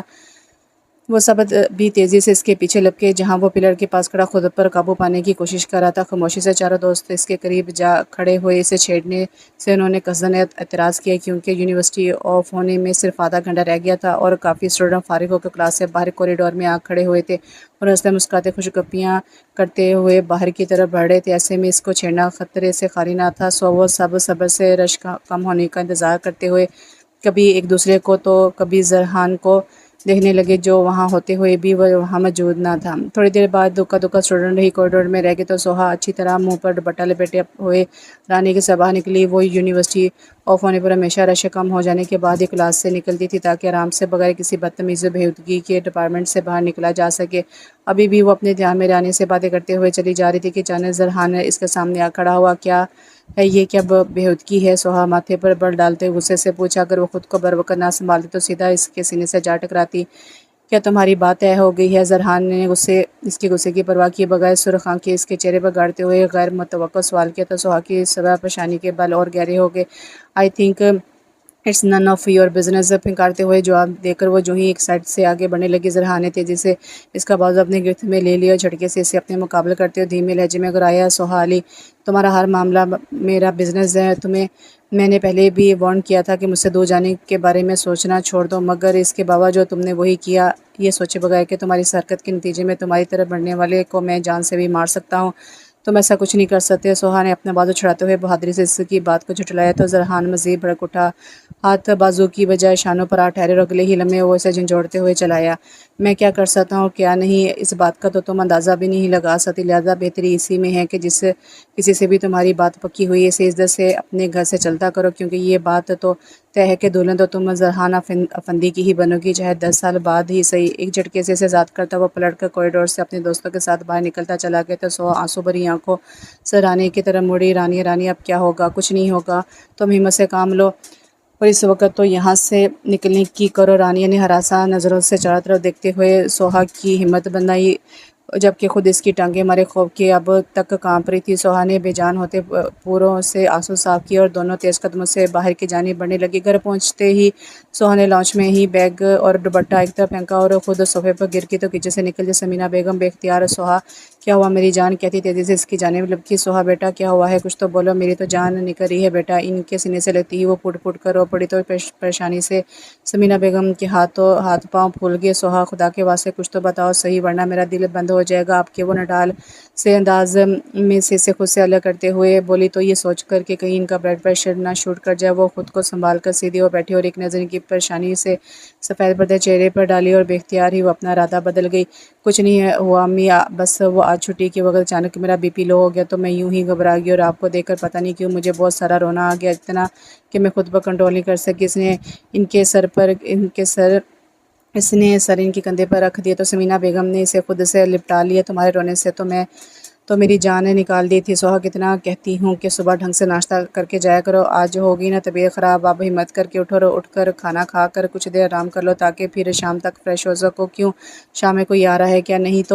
نہیں آ تو کوئی نہیں رہا، لیکن ہمیں جانا ہے ڈنر پر۔ صبح سارا بہن کا فون آیا تھا، انہوں نے ہم سب کو آج رات کے کھانے پر انوائٹ کیا ہے اور تمہیں ساتھ لانے کی خاص تاکید کی ہے، انہوں نے پیار سے۔ اس کے بعد سوارے تو وہی گہری سانس لے کر اسباد میں سر لاگی سوہا، جو کہ آج پہلی بار اپنے ہونے والے سسرال جا رہی تھی، لہٰذا اس کی گھبراہٹ ایک فطرتی سی بات تھی۔ کچھ تھوڑی دیر کی نیند اور کچھ اس نئی اقتدار نے دوپہر والے واقعے کا اثر خاصا کم کر دیا تھا۔ ویسے بھی دل ہی دل میں وہ اس بات کا پکا ارادہ کر چکی تھی کہ آج وہاں سے واپسی پر سونے سے پہلے وہ ضرور اس بات کا ذکر پاپا سے کرے گی۔ تیاری کے دوران جو ہی زرحان کی باتیں یاد آئی وہ بے اختیار ہی اپنی جگہ کام کر رہ گی، لیکن اگلے ہی پل ذہن کو جھٹکتے ہوئے اس نے ایک نظر پھر سے آئینے میں اپنے سراپے پر ڈالی۔ بیبی پنک سوٹ اور لائٹ سے میک اپ میں اس کی دودھیا رنگت دھمک رہی تھی، لمبے سیاہ گھنے بالوں کی ڈھیلی سی چوٹی اور روبی کے سیٹ نے اسے کی شخصیت کو چار چاند لگا دیے تھے۔ وہ بڑی بڑی سی آنکھوں سے اپنا تنقیدی جائزہ لیتی ہوئی پلٹی اور میرون چپل پاؤں میں ریسی تیزی سے نکل کر لاؤنج میں آئی، اور جہاں علی ہاشم اور سمینا بیگم پچھلے 10 منٹ سے اس کے منتظر تھے، حسن ویلا کے پورچ میں جو ہی ان کی گاڑی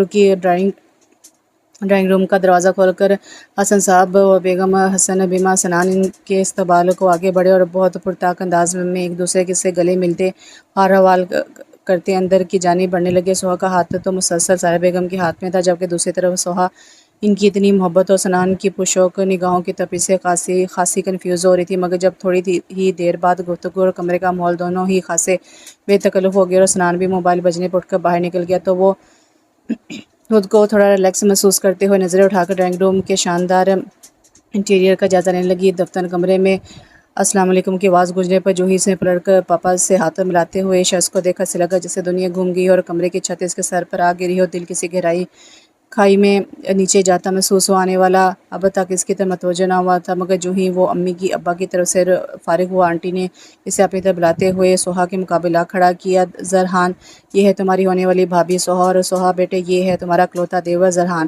سوہا نے ڈرتے ڈرتے نظر اٹھائی تو زرحان کو اسی شوق کے عالم نے پاپا جس نے چند لمحے پہلے وہ خود دوچار تھی، ساتھ سارا بیگم اور سوہا کو زرحان کی گزشتہ دنوں کی مصروفیات و غیر موجودگی کی وجہ بتا رہی تھی، جبکہ اسے تو صرف ان کے ہونٹ ہلتے نظر آ رہے تھے، دماغ میں تو زرحان کی صباوری دھمکیاں گونج رہی تھی۔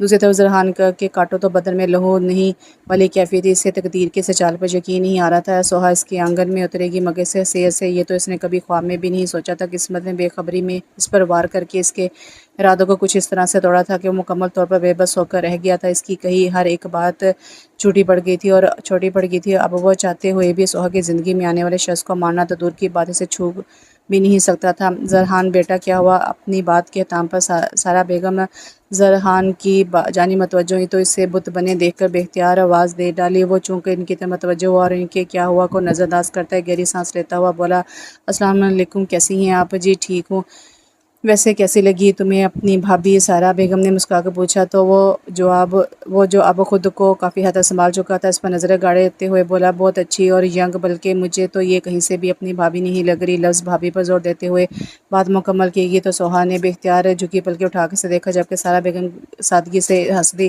اس سے پہلے کہ وہ مزید اس کے اعصاب کا امتحان لیتا، حسن صاحب کے بلانے پر وہ ان کے پاس جا بیٹھا۔ بظاہر تو وہ پاپا کے ساتھ ان کی گفتگو میں شریک تھا، مگر سوہا کو اپنا وجود مسلسل کسی کی نظروں کے اثار میں محسوس ہو رہا تھا۔ ذہن الگ مختلف سوچوں کے مال جگہ بن چکا تھا۔ سارے سپنے، سارے خواب جو سوہا نے اس عرصے میں دیکھ ڈالے تھے ٹوٹتے ہوئے محسوس ہو رہے تھے۔ ساری خوبصورت باتیں اور فیلنگز دھواں بن کر اڑ گئی تھیں۔ یاد رہ گیا تو صرف اتنا کہ اب کیا ہوگا، زندگی کیسے گزرے گی، وہ کیا کرے گی اور کہاں جائے گی۔ یہ بات تو اس کے وہم و گمان میں بھی نہیں تھی کہ زرحان کے ساتھ ایسا مضبوط رشتہ جڑ جائے گا۔ وہ اپنی سوچوں میں اتنی گم تھی کہ سنان کی واپسی کا بھی احساس نہیں ہوا۔ وہ تو جب کھانے کے دوران سمینا بیگم نے موقع ملتے سے ٹوکا تو اسے اپنی غلطی کا احساس ہوا، اور پھر اس کے بعد سے گھر واپسی تک اس نے نہ صرف خود پر کافی حد تک قابو پایا بلکہ تمام سوچوں کو بھی کچھ دیر کے لیے ذہن سے جھٹک ڈالا۔ وہ رات زرحان پر پہاڑ کی طرح بھاری گزری، ہر سو چھائے اندھیرے نے اس کے دل و دماغ پر چاہے دکھ اور حیرت کے بادلوں کو اتنا کثیف کر ڈالا تھا کہ اسے اپنا سانس بند ہوتا محسوس ہو رہا تھا۔ ساری رات لاحق سے سوچوں میں گر کر وہ اسموکنگ کرتا رہا اور نتیجن اگلی صبح طبیعت اس قدر ناڈال تھی کہ وہ یونیورسٹی پہ نہ جا سکا۔ مسلسل سوچ اور بے آرامی کے ہاتھوں وہ شام تک تیز بخار میں پھنک رہا تھا۔ ان چاروں کو خبر ہوئی تو اگلی شام ہی آدم کے وہ بیڈ سے ٹیک لگا کر بیٹھا ہوا تھا، جبکہ پاس ہی سارا بیگم ہاتھ میں یخنی کا پیالہ لیے بیٹی اس کی منتیں کر رہی تھی۔ السلام علیکم آنٹی، کیسی ہیں آپ؟ وہ سب کمرے میں آگے پیچھے داخل ہوئے۔ سارا بیگم سے مخاطب ہوئے تو وہ پیالہ سائڈ ٹیبل پر رکھتے ان کی طرف متوجہ ہوئی۔ وعلیکم السلام بیٹا، میں تو ٹھیک ہوں، البتہ تم لوگوں کا دوست بیمار پڑ گیا ہے، تم لوگ سناؤ کیسے ہو؟ گھر میں سب خیریت ہے؟ جی آنٹی، اللہ کا شکر، سب ٹھیک ہے۔ آپ بتائیں، یہ لاٹ صاحب کو اچانک کیا ہو گیا؟ اسد انہیں جواب دیتا ان کے پاس آ کر بیٹھ گئے تو باقی سب بھی کمرے میں جگہ سنبھالتے ان کی طرف سوالی نظروں سے دیکھنے لگے۔ بس بیٹا، کل شام کو ہی اچانک اتنا ٹمپریچر ہو گیا کہ ہم سب پریشان ہو گئے۔ ڈاکٹر کو بلا کر دکھایا تو اس نے کہا کہ اوور اسٹریس کی وجہ سے بخار ہو گیا ہے۔ میں صبح سے پوچھ کر تھک گئی ہوں، ہر بار کوئی بات نہیں ہے کہہ کر ٹالے جا رہا ہے۔ اب تم لوگ آگے ہو تو پوچھو اس سے کیا پریشانی ہے جو یوں راتوں رات بخار چڑھا کر بیٹھ گیا ہے، اور ذرا یہ یخنی بھی اسے پلاؤ، میں جب تک تم لوگوں کے لیے چائے بھجواتی ہوں۔ پریشان کر کے رکھ دی ہے اس نے۔ سارا بیگم انہیں تفصیل سے جواب دے کر آخر میں خود کلامی کرتے ہوئے کمرے سے نکل گئی تو وہ سب اسٹریس کا سن کر اس کی شکل دینے لگے۔ یا زرحان کہیں اس اسٹریس کی وجہ سوہا کی بات پکی ہونا تو نہیں؟ حسنین اٹھ کر اس کے پاس بیڈ پر بیٹھ گیا اور جانتی نگاہوں سے اس کا جائزہ لینے لگا تو ایک گہری سانس لیتے ہوئے اس نے آنکھیں موند لی۔ کم آن یار، اتنی جلدی ہمت ہار گئی؟ اس دن تو کہہ رہے تھے کہ تم سوہا کے ہونے والے منگیتر کو مار کچھ نہیں کر سکتا۔ میں سنا تم نے کچھ نہیں کر سکتا۔ وہ علی کی بات کاٹتے ہوئے اچانک ایک جھٹکے سے سیدھا ہوتے ہوئے چلایا تو ان چاروں کو سام سونگ گیا۔ زرحان کا ریئیکشن ان سب کے لیے غیر متوقع تھا۔ آئی ایم سوری یار، کمرے میں اچانک چھا جانے والی خاموشی کو محسوس کرتے ہوئے وہ ان سب سے نظریں چراتا ہوا ہاتھوں میں سر گراتے ہوئے بولا تو اسد اس کے کندھے پر ہاتھ رکھتا ہوا کہنے لگا، اٹس اوکے یار، لیکن کیا یہ اچھا نہیں ہوگا کہ تم اپنی پریشانی ہم سے شیئر کر لو؟ ہو سکتا ہے کہ ہم سب تمہاری مشکل کا کوئی حل نکال سکیں۔ ہاں، یا جو بھی سوچ تمہیں پریشان کر رہی ہے تم یار پلیز ہمیں بتا کر دل و دماغ دونوں کا بوجھ ہلکا کر لو۔ حسنین نے بھی اس کی ہمت بڑھائی تو وہ سر اٹھاتے ہوئے کسی سے بھی نظر ملائے بغیر بے تاثر آواز میں بولا، یا سوہا کی بات سنان بھائی سے طے ہوئی ہے کیا؟ سب کے منہ سے بے اختیار ایک ہی لفظ نکلا تو زرحان پھیکی سی ہنسی ہنس کر ان سب کی طرف دیکھنے لگا۔ کیا کہہ رہے ہو یار؟ آئی کانٹ بلیو دس، اب کیا ہوگا؟ ہاتھی نے بے یقینی سے سر ہلاتے ہوئے پوچھا۔ ہوگا کہ اب دونوں کی شادی ہوگی اور وہ میری بھابھی بن کے اس گھر میں آ جائے گی، مجھے زندہ درگور کرنے۔ زرحان کے خود عزتی انداز پر علی اور جو ان میں سب سے زیادہ غصیلا تھا بھڑک اٹھا۔ بند کرو یہ خود کو اذیت پہنچانے والی باتیں، اور مردوں کی طرح یوں اپنی محبت کا ماتم کرنے کی بجائے تم اگر اپنے کہے کے مطابق ذرا ہونے والی بھابھی جان کو کچھ سزا دو تو کوئی بات ہے۔ یوں ہمت ہار کر بیٹھ جانا مردانگی نہیں ہے یار۔ صحیح کہہ رہا ہے علی، تم اکیلے کیوں درگور ہو، اسے بھی تو کچھ سزا ملنی چاہیے۔ حسنین نے بھی زور سے علی کی ہاں میں ہاں ملائی تو وہ تھک کر بیڈ کی پشت سے ٹیک لگاتے ہوئے دور خلا میں گھورنے لگا۔ ذرا خان کی طبیعت سنبھلتے ہی حسن صاحب اور سارا بیگم شادی کی تاریخ لینے سوہا کے گھر جا پہنچے۔ وہ چاہتے تھے کہ شادی جلد ہو جائے اور سوہا پلک جھپکتے میں ان کے گھر آ جائے۔ چونکہ علی صاحب اور سمینہ بیگم کو بھی ان کی خواہش پر کوئی اعتراض نہیں تھا، لہٰذا سوہا کے فائنل ایگزام کے فوراً بعد ہی یعنی ٹھیک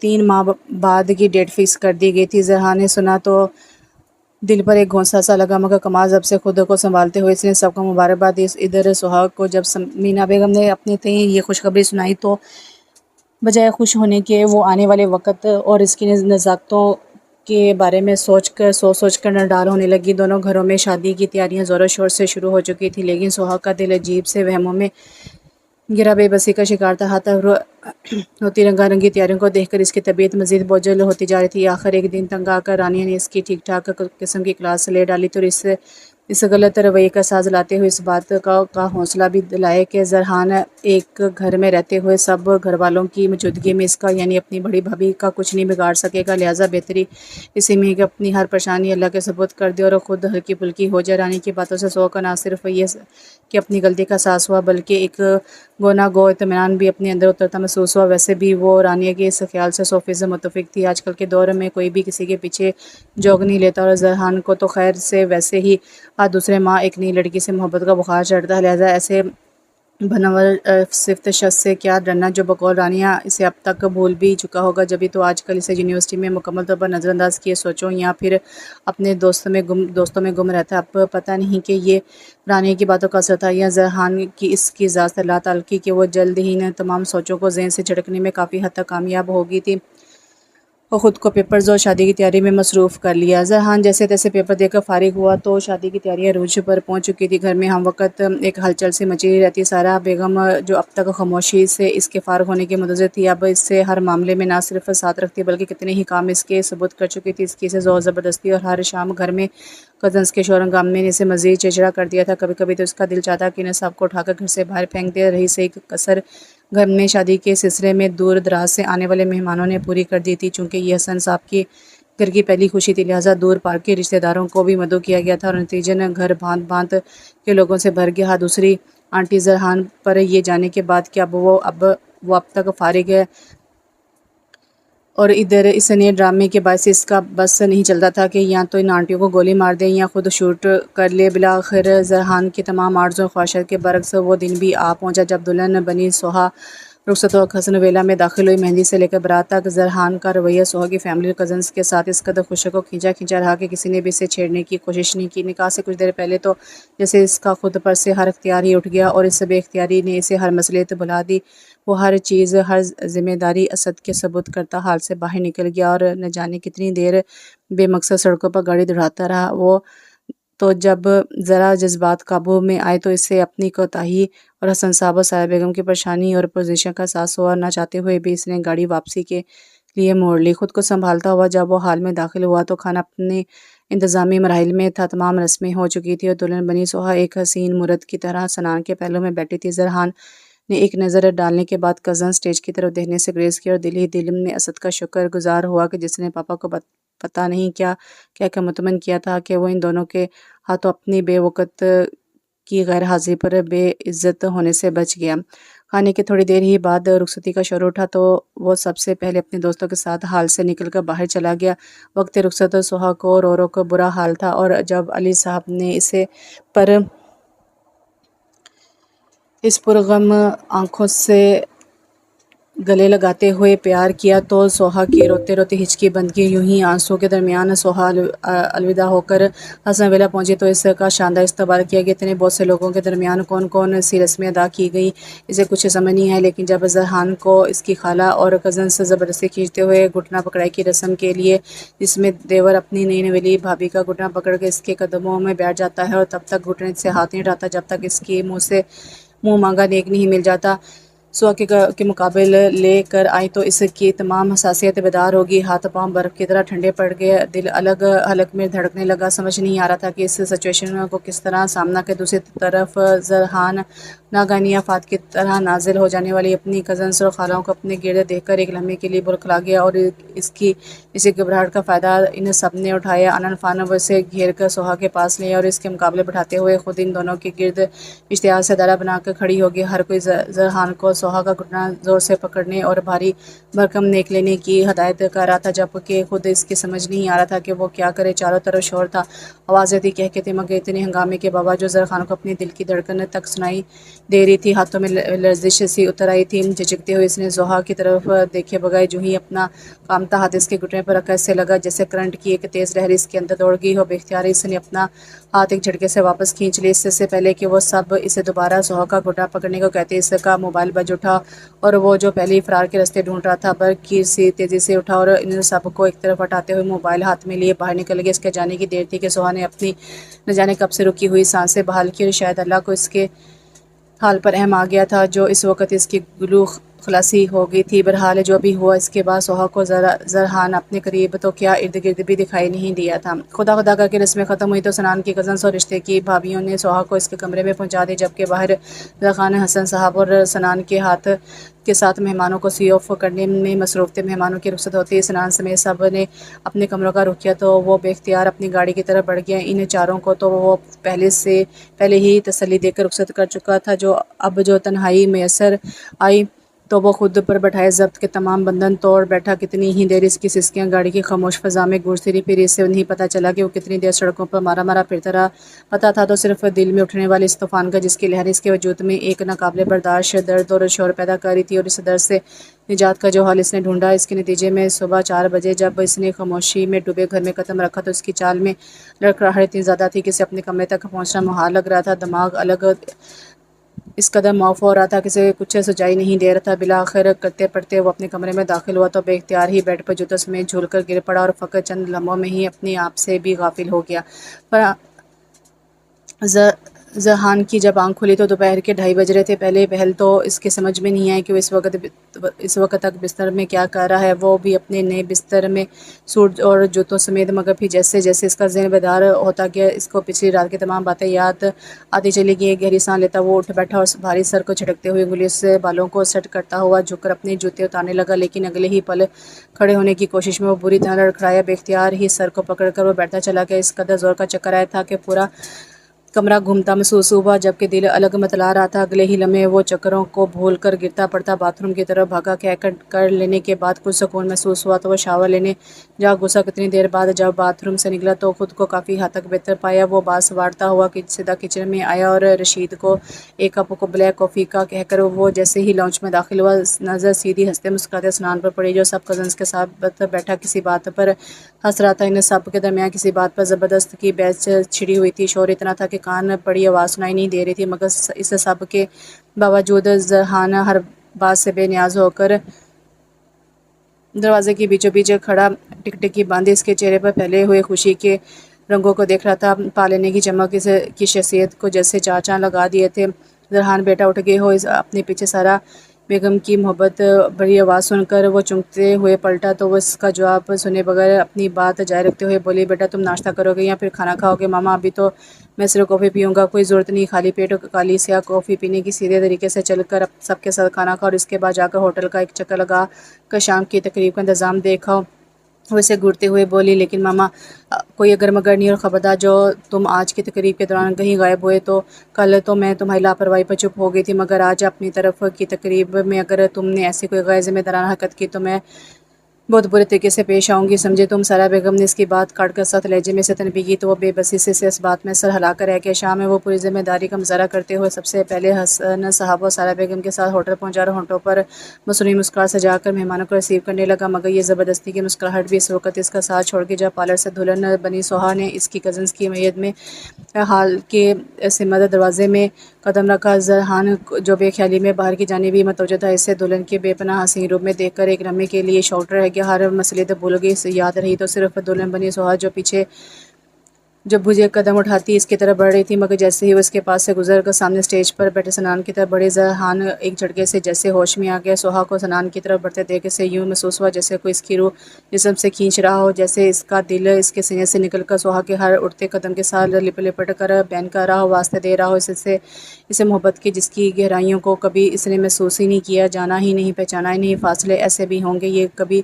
سوچا نہ تھا۔ سامنے بیٹھا تھا میرا اور وہ میرا نہ تھا، واقعی بھول جانے کے سوا اب اس کے پاس کوئی اور چارہ نہ تھا، مگر بولا تو اس سے جاتا ہے جو آپ کی نظروں سے اوجھل ہو، جبکہ وہ تو اس کے گھر میں آپ بستی تھی۔ ہر لمحہ اس کی نظروں کے سامنے وہ جاتا تو کہاں جاتا اور کرتا تو کیا کرتا؟ دل کے زخم بھر جانے کے بجائے ناسور بنتے جا رہے تھے۔ سب کے سامنے خود کو نارمل پوز کرتے کرتے اسے اپنا آپ نارمل لگنے لگا تھا۔ سوہا اور سنان کو ایک دوسرے کے ذات میں گم دیکھ کر اس کا دل چاہتا کہ خود اپنی ذات کو کسی ایسی جگہ گم کر دے جہاں سوہا کے لیے سنان کی دیوانگی اور سنان کے لیے سوہا کی چاہتے اسے نظر تک نہ آئے، اور ان سب اذیتوں سے نجات کا جو ذریعہ اس نے اپنایا تھا وہ تھا فرار گھر سے، فرار خود سے، اور سب سے بڑھ کر ہم وقت آنکھوں کے سامنے رہنے والے چہرے سے۔ اب وہ صبح سویرے ہی حسن صاحب کے ساتھ آفس کے لیے نکل جاتا، شام میں گھر واپسی پر سیدھا اپنے کمرے میں چلا جاتا، فریش ہونے کے بعد فوراً جم اور وہاں سے سیدھا دوستوں کی طرف، جن کے ساتھ اب وہ باقاعدہ سے نائٹ کلب جانے لگا تھا۔ نتنی لڑکیوں سے دوستی کرنا اور ڈرنک کرنا اب اس کی عادت بنتی جا رہی تھی۔ رات کے گھر لوٹتا اور پھر پوری رات سوتے جا کے اسموکنگ کرتے گزارنا اس کی روٹین بن گئی تھی۔ جلد ہی اس کے گھر اور گھر والوں سے بے نیازی سارا بیگم اور حسن صاحب کی نظروں میں آ گئی، اور اسے ان دونوں کی صد قسم کی باس پر اس کا سامنا کرنا پڑا، مگر نتیجہ وہی۔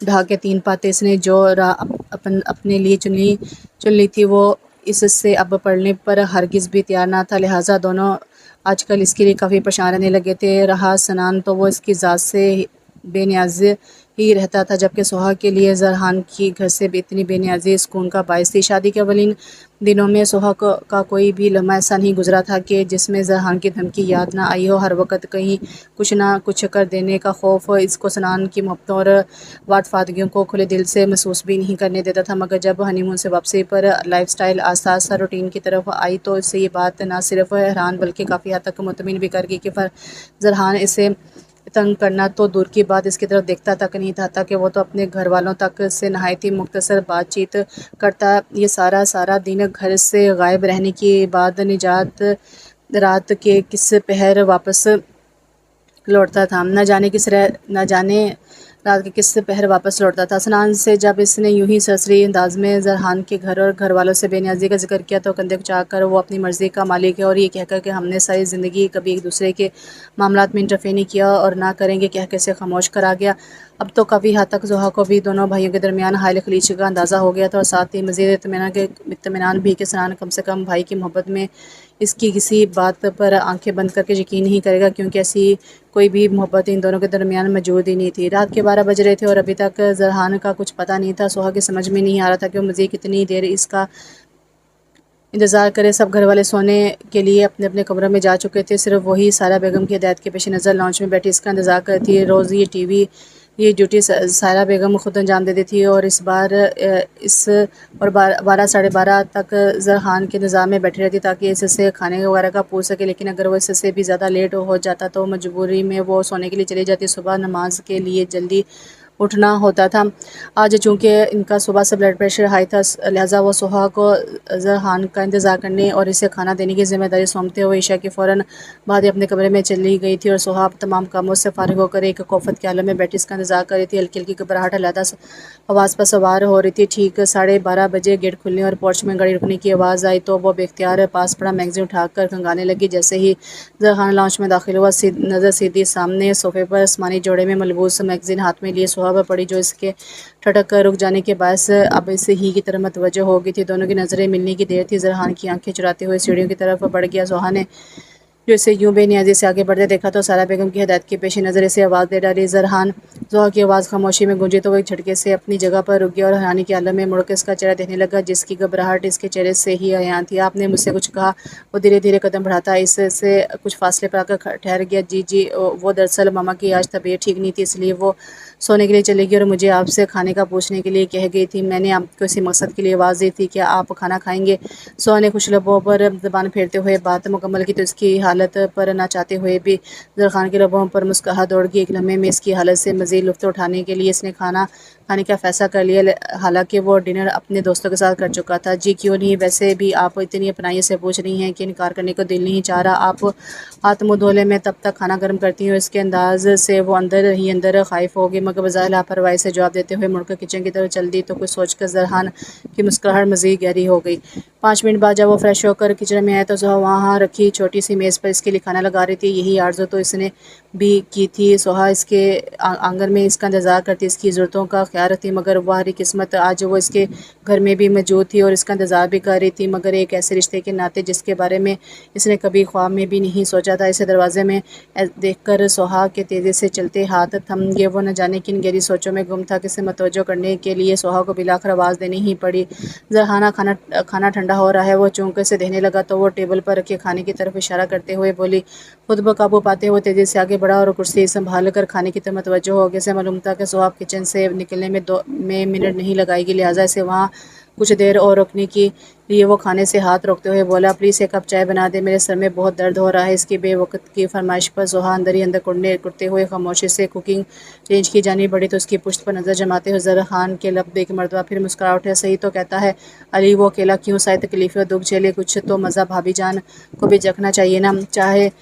چائے چڑھا کر زحا وقت گزاری کے لیے یوں ہی ایک کیبنٹ کھول کر کھڑی ہوگی۔ اس کی پشت زرحان کی طرف تھی، پھر بھی اس سے اپنا وجود اس کی نظروں کے حصار میں محسوس ہو رہا تھا۔ اچانک کچن میں چھائی خاموشی کو موبائل کی بیپ نے توڑا۔ جیسے ہی زرحان نے موبائل کان سے لگاتے ہوئے ہیلو کہا، سہا نے بے اختیار ایک گہری سانس لیتے ہوئے دل میں خدا کا شکر ادا کیا، جبکہ دوسری طرف وہ کھانے کو بھول بھال کر نہایت خوشگوار موڈ میں شاید اپنے کسی دوست سے محو گفتگو تھا۔ کیا بات کر رہا ہے یار وہ آفت کی، پر کالا تجھ سے کہاں ٹکرا گئی؟ خود ہی نہایت جوش سے پوچھا گیا تو زحا کو از خود اندازہ ہو گیا کہ موضوع گفتگو اب کسی لڑکی کی ذات ہے۔ ویسے یہ چیز ہے بڑی زبردست۔ 2 سیکنڈ مقابل کا جواب سننے کے بعد ارشاد فرمایا گیا تو کپ میں چائے ڈیلتی زحا دل سے قائل ہو گئی کہ رانی کی نے تصوروں کی جو زرحان کے دل پھینک طبیعت کے متعلق کیا کرتی تھی۔ ہاں زبردست تو وہ بھی ہے، لیکن اس سے بڑی چیز ہے۔ کل رات کلب میں تو اگر اسے دیکھ لیتا تو غش کھا جاتا۔ جینس اور سلیو لیس ٹاپ میں اتنی قیامت لگ رہی تھی کہ نہ چاہتے ہوئے بھی اسے لفٹ کرانی پڑی۔ لڑکیوں کی اتنی تذلیل اور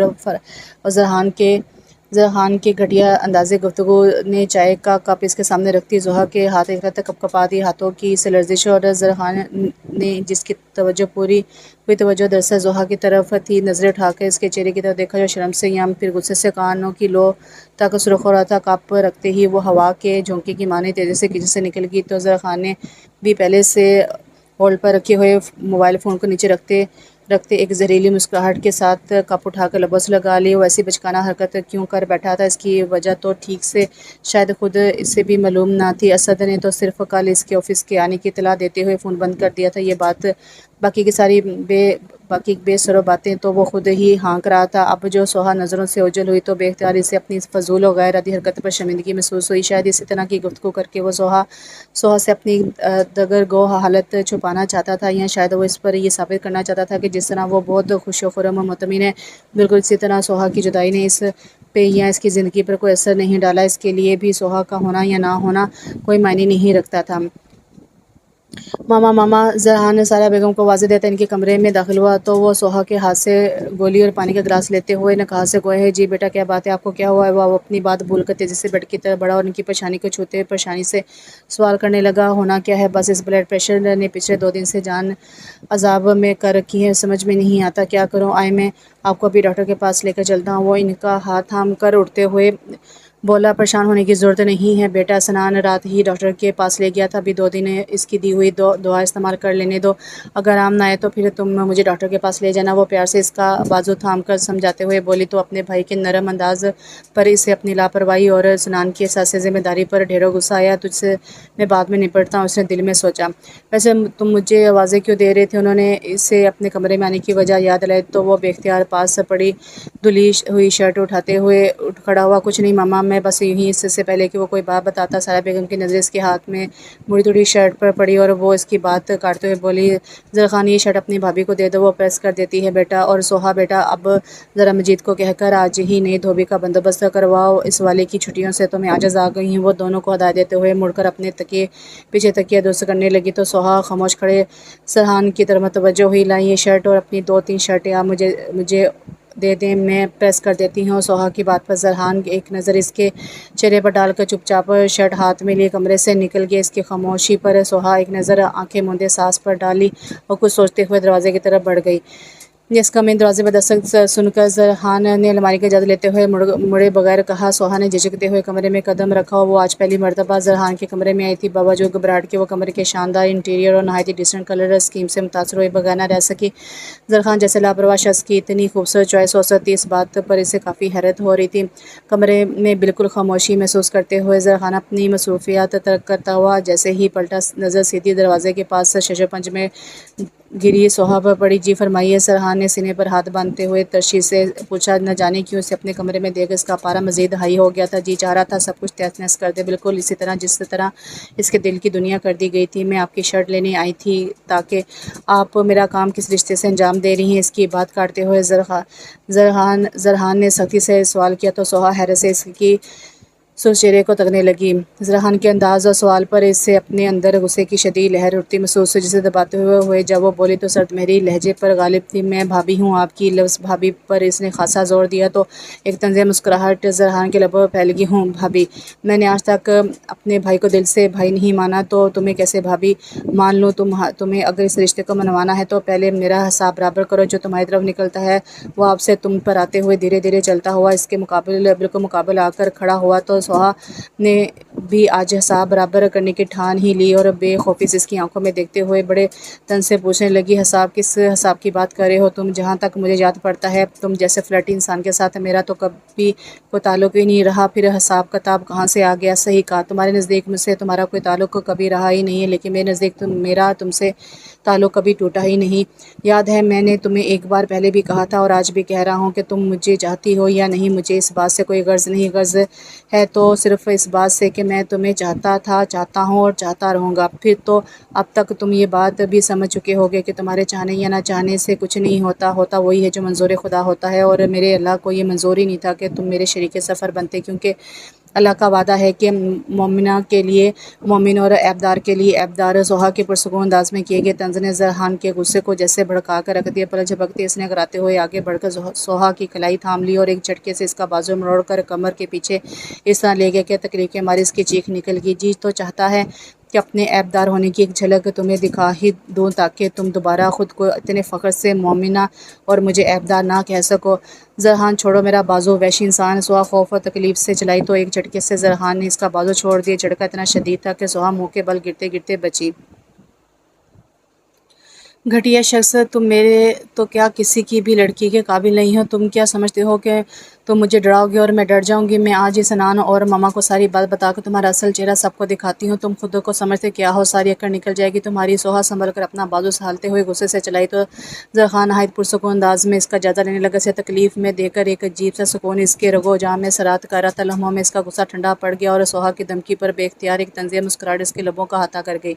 ضرور شوق سے جا کر اپنا یہ ارمان بھی پورا کر لو، مگر اس کے بعد اپنا سامان بھی باندھ لینا، کیونکہ پھر تم بھی اس گھر میں رہنے کے قابل کہاں رہوگی۔ میں تمہارے ایسے جھوٹے قصے بما ثبوت سب گھر والوں کے گوشے گزار کر دوں گا کہ تم اس وقت کو روگے جب تم نے میرے خلاف کوئی قدم اٹھایا ہوگا۔ تم ایسا نہیں کر سکتے۔ سوہا آنسوؤں کے درمیان بے یقینی سے اسے دیکھتے ہوئے بڑبڑائی، مگر اب پریشان مت ہو، کیونکہ میں یہ حرکت صرف تب ہی کروں گا جب تم میرا امیج میرے ہی گھر میں خراب کرنے کی کوشش کرو گی، لہٰذا مزید اپنی خوبصورت آنکھوں پر یہ ظلم ڈھانا اور مجھ سے ڈرنا اور گھبرانا بند کرو، کیونکہ میں تمہیں تکلیف میں نہیں دیکھ سکتا۔ سوہا کا خوف سے پیلا پڑتا چہرہ اور زوراقدار آنسو جب زرحان سے مزید برداشت نہ ہو سکے تو وہ اس کی طرف سے رخ موڑتے ہوئے بے اختیار ہی نرم لہجے میں اس کی ہمت باندھا گیا، جبکہ دوسری طرف وہ اس کی گھڑی میں تولا گھڑی میں ماشا ہو جانے پر حیران ہوتے ہوئے تیزی سے اس کے کمرے سے نکل گئی۔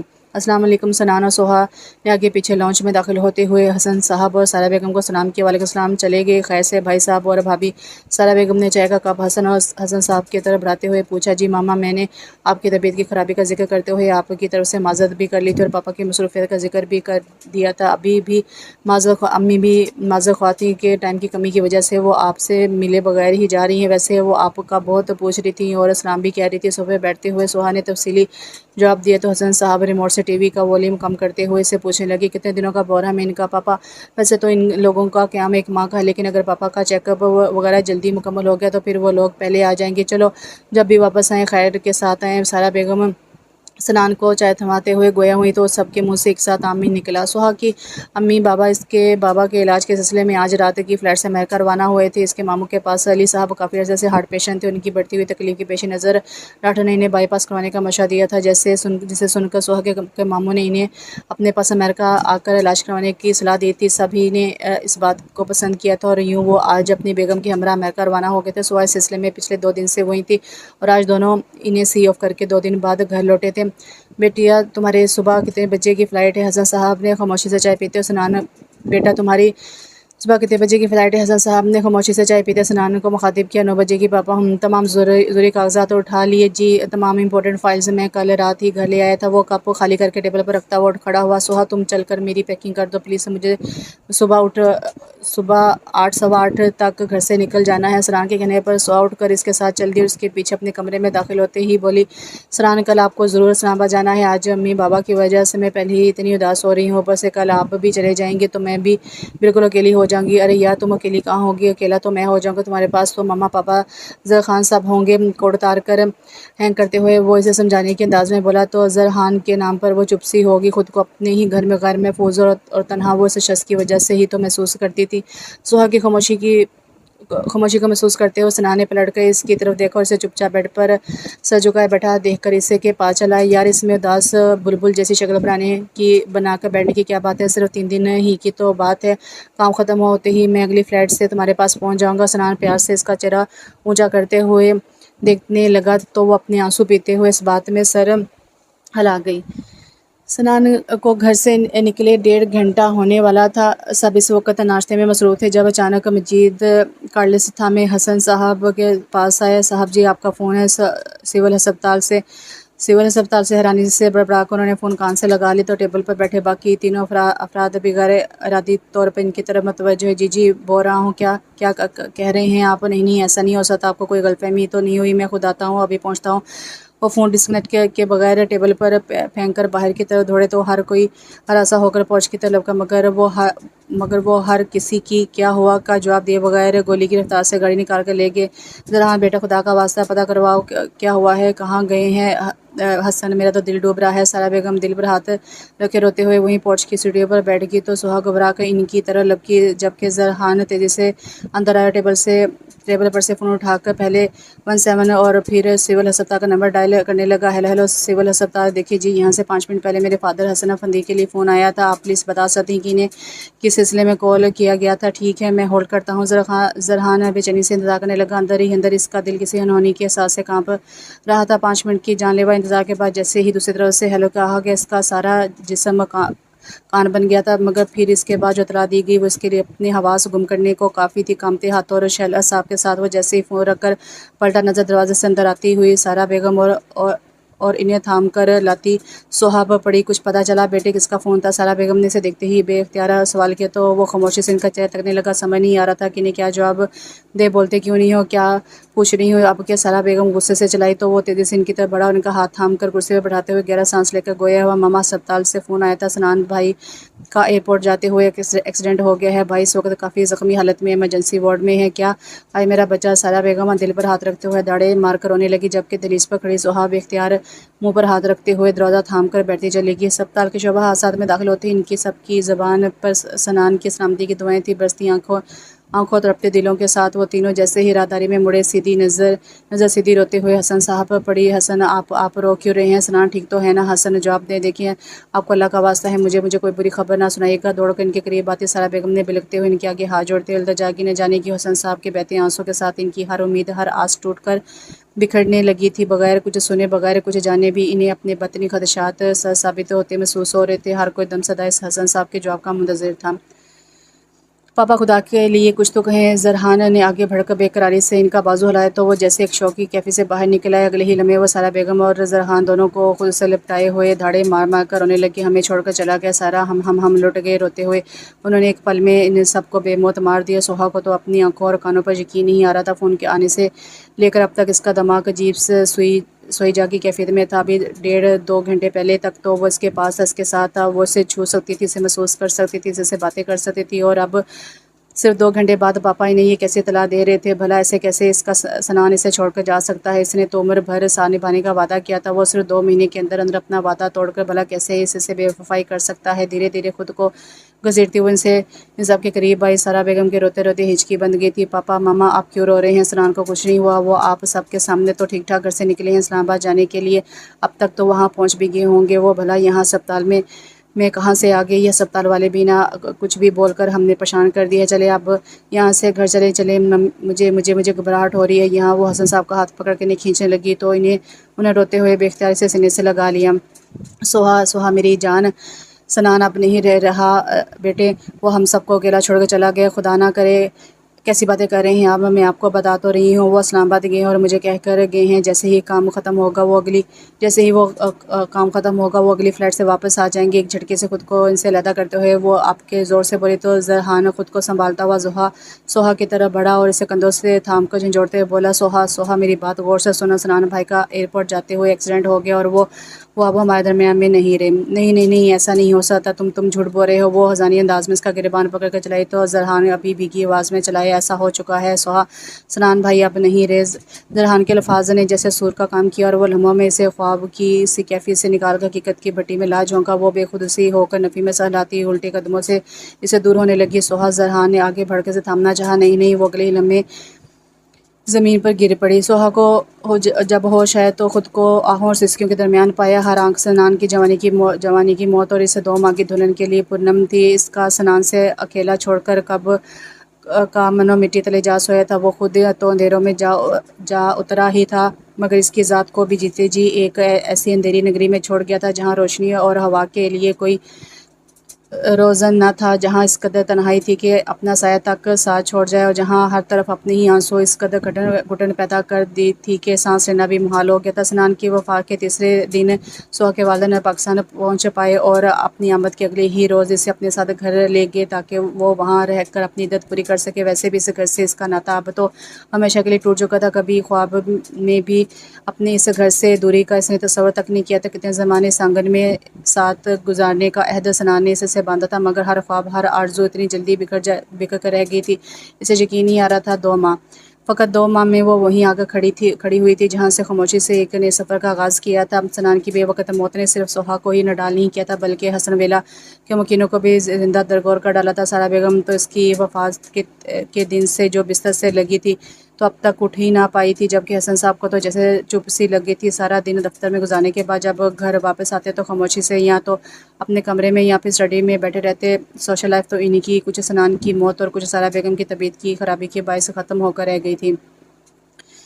زرخان الگ اس صدمے کے زیر اثر تھا۔ بے شک ان دونوں کے درمیان بہت زیادہ محبت قربت کبھی نہیں رہی تھی مگر پھر بھی وہ دونوں آخر بھائی تھے اور ایک دوسرے کے لیے کتنے اہم اور ضروری تھے، اس بات کا اندازہ اسے اب سنان کے جانے کے بعد ہو رہا تھا۔ گھر کی ویرانی اور ہر لمحہ ماما پاپا کی بھیگی اور اداس آنکھیں اسے تڑپا کر رکھ دیتی تھیں۔ غیر عادی طور پر ہی وہ اپنی پرانی ڈگر چھوڑ کر اس راہ پر چل پڑا تھا جس پر اس سے چلنے کی کبھی حسن صاحب اور سارا بیگم نے خواہش کی تھی۔ خود کو اس نے اس حد تک بدل لیا تھا کہ اس کے تمام جانے والوں کی یقین ہی نہیں آتا تھا کہ یہ وہی زرحان ہے جو 1.5 ماہ پہلے تک ہر روز ایک نئی لڑکی کے ساتھ نائٹ کلب میں ڈرنک اور اسموکنگ کرتا نظر آتا تھا، جو گھر والوں سے یوں دور بھاگتا تھا جیسے کوئی عفریت ہو اور جو اپنے ہی آفس کا کام یوں سر سے اتار کر گویا کوئی ناگوار فریضہ انجام دے رہا ہو۔ عرض کہ زندگی سست روی سے ہی صحیح مگر اپنی ڈگر پر آتی جا رہی تھی، ہاں، لیکن ایک کبھی نہ پر ہونے والا خلا سب کی زندگیوں میں سنان کے جانے سے پیدا ہوا جلا تھا۔ اس خلا کو احساس اس وقت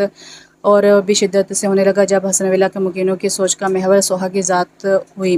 سنان کے لیے تو حسن صاحب اور سایہ بیگم کچھ نہ کر سکتے تھے مگر سوہا جو ان دونوں کو ایک بیٹی کی طرح عزیز ہو گئی تھی، اسے تو وہ اپنے گھر اور زندگی میں واپس لا ہی سکتے تھے۔ اس خیال نے ان دونوں کے اندر جیسے ایک نئی توانائی پیدا کر دی تھی۔ ان کا دل ایک بار پھر امید کی کرن سے روشن ہو چلا تھا، جیسے اگر کوئی گل کر سکتا تھا تو وہ تھا زرحان۔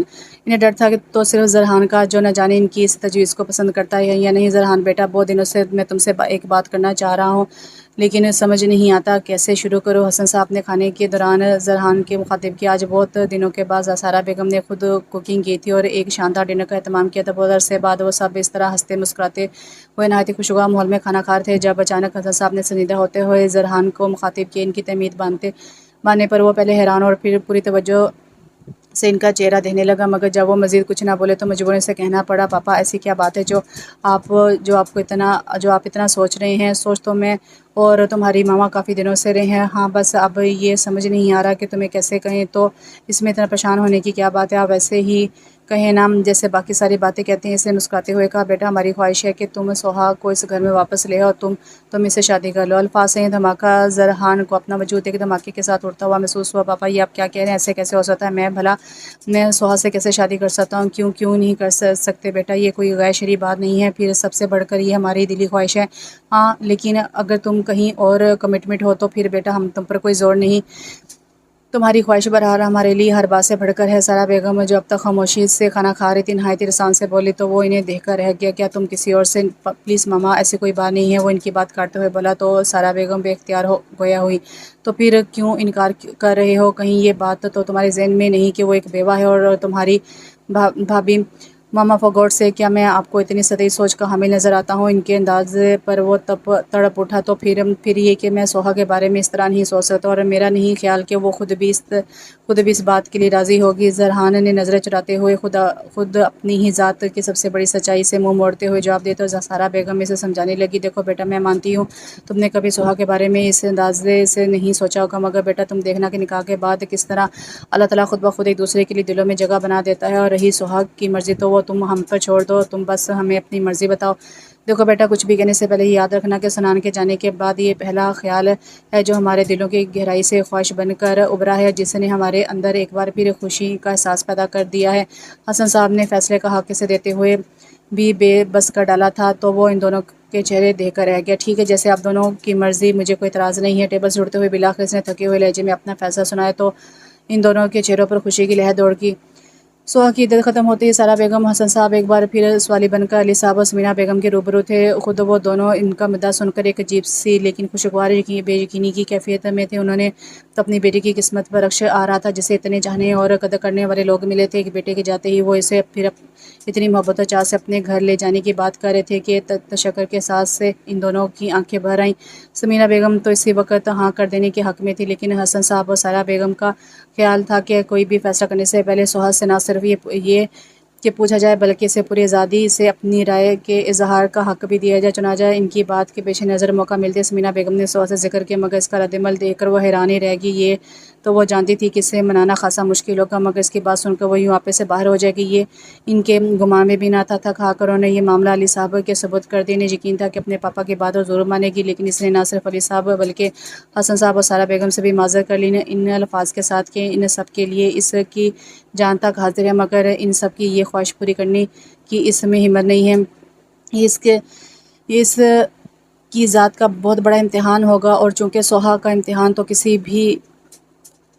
تو کسی کو بھی منظور نہ تھا، لہٰذا بہت کھلے دل و ظرف کے ساتھ حسن صاحب اور سارا بیگم نے نہ صرف اس کا فیصلہ قبول کیا بلکہ اس سے اس بات کا یقین بھی دلایا کہ ایک بیٹی کی حیثیت سے ان کے دل اور گھرانے دونوں کے دروازے ہمیشہ ان کے لیے کھلے رہیں گے۔ اتنی محبت اور احترام ملنے پر وہ بے اختیار ان کے سینے سے لگ کر رو پڑی۔ اتنے پیارے ماں باپ اور ساس سسر کا دل دکھا کر وہ خود بھی خوش نہ تھی، مگر زرحان کے معاملے میں وہ خود کو اتنا بے بس محسوس کرتی تھی کہ چاہ کر بھی اپنے پیاروں کا مان نہیں رکھ سکتی تھی۔ اس کا دل زرحان اور اس کے رویے کی طرف سے اس حد تک بدگمان ہو چکا تھا کہ محض اس کا خیال ہی سوہا کا دل بند کرنے کے لیے کافی تھا، اور اگر بالفرض وہ سب کی خاطر پچھلی تمام باتیں بھلا بھی دیتی تب بھی زرحان کی عادات ایسی تھیں جن سے کم گزارا کرنا اس کے بس سے باہر تھا۔ کہاں سنان جیسا نفیس انسان اور کہاں زرحان، وہ جتنا زیادہ سوچتی اتنا ہی اپنے فیصلے کی درستگی کا احساس ہوتا، یہ جانے بغیر کہ جن عادات اور رویوں کی باعث وہ اسے ناپسند کرتی، انہیں اس کی زندگی میں لانے والا بھی ایک حادثہ تھا اور ان سے پیچھا چھڑانے والا بھی ایک حادثہ ہی تھا۔ اور ان دونوں حادثوں کے درمیان سوہا کی اپنی ذات برحال اس کی لا علمی میں صحیح لیکن موجود رہی تھی۔ زرحان کو جب سوہا کے انکار کے بارے میں پتہ چلا تو ایک تلخ مسکراہٹ چاہتے ہوئے بھی اس کے لبوں پر ٹھہر گئی۔ اپنی خوش قسمتی پر سے یقین تو پہلے ہی اٹھ چکا تھا، مگر اب جیسے تصدیق ہو چکی تھی، لیکن اس مرتبہ اسے اپنے اللہ سے شکوہ کیا اور نہ ہی خود سے بدلہ لیا بلکہ ایسی خاموشی سے جو اب اس کی ذات کا حصہ بن چکی تھی، زندگی کی مصروفیات میں خود کو گم کر لیا۔ زندگی کے دن یوں ہی بے نام سی مصروفیات کی نظر ہوتے ہوئے تیزی سے گزر رہے تھے۔ سوہا اپنی زندگی سے جاب کرنے کے بارے میں سوچ رہی تھی، جبکہ سمیرہ بیگم اس کے فیصلے کو غلط قرار ہوئے آج کل اٹھتے بیٹھتے اسے دیکھ کر ٹھنڈی آہیں بھرتی۔ علی صاحب علیحدہ ہر وقت سوچوں میں گھرے رہتے، گو کہ اس کے سامنے وہ خود کو بالکل نارمل شو کرنے کی کوشش کرتے، مگر ان کی دن بہ دن گرتی ہوئی صحت اس بات کی گواہ تھی کہ وہ اس کے مستقبل کے بارے میں کس قدر پریشان رہتے ہیں۔ سوہا آج کل پوری تندہی سے انہیں اپنا بائی پاس کروانے کے لیے منانے میں مصروف تھی، مگر وہ ہر مرتبہ مسکرا کر اس کی بات ٹال جاتے۔ اس کے فرض کو نبھانے کے بعد چونکہ وہ ہر ذمہ داری سے خود کو آزاد محسوس کرتے تھے، لہٰذا اس وقت بخوشی اس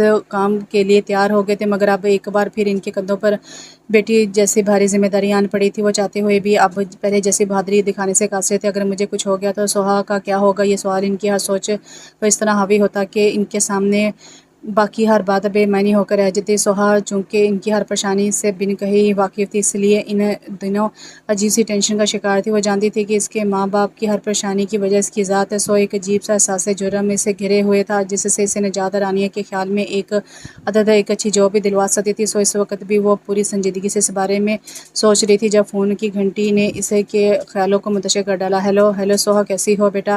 میں ٹھیک ہوں ماما، آپ کیسی ہیں؟ دوسری طرف سے سارا بیگم کی آواز سنتے ہوئے وہ پوری طرح ان کی طرف متوجہ ہوگی۔ چونکہ سارا بیگم اس سے فون پر بات کرتی رہتی تھی، لہٰذا ان سے روٹین کی باتیں کرنے لگی۔ باتوں کے دوران سوہا کو محسوس ہوا کہ وہ کچھ پریشان سی ہے۔ ماما خیر تو ہے؟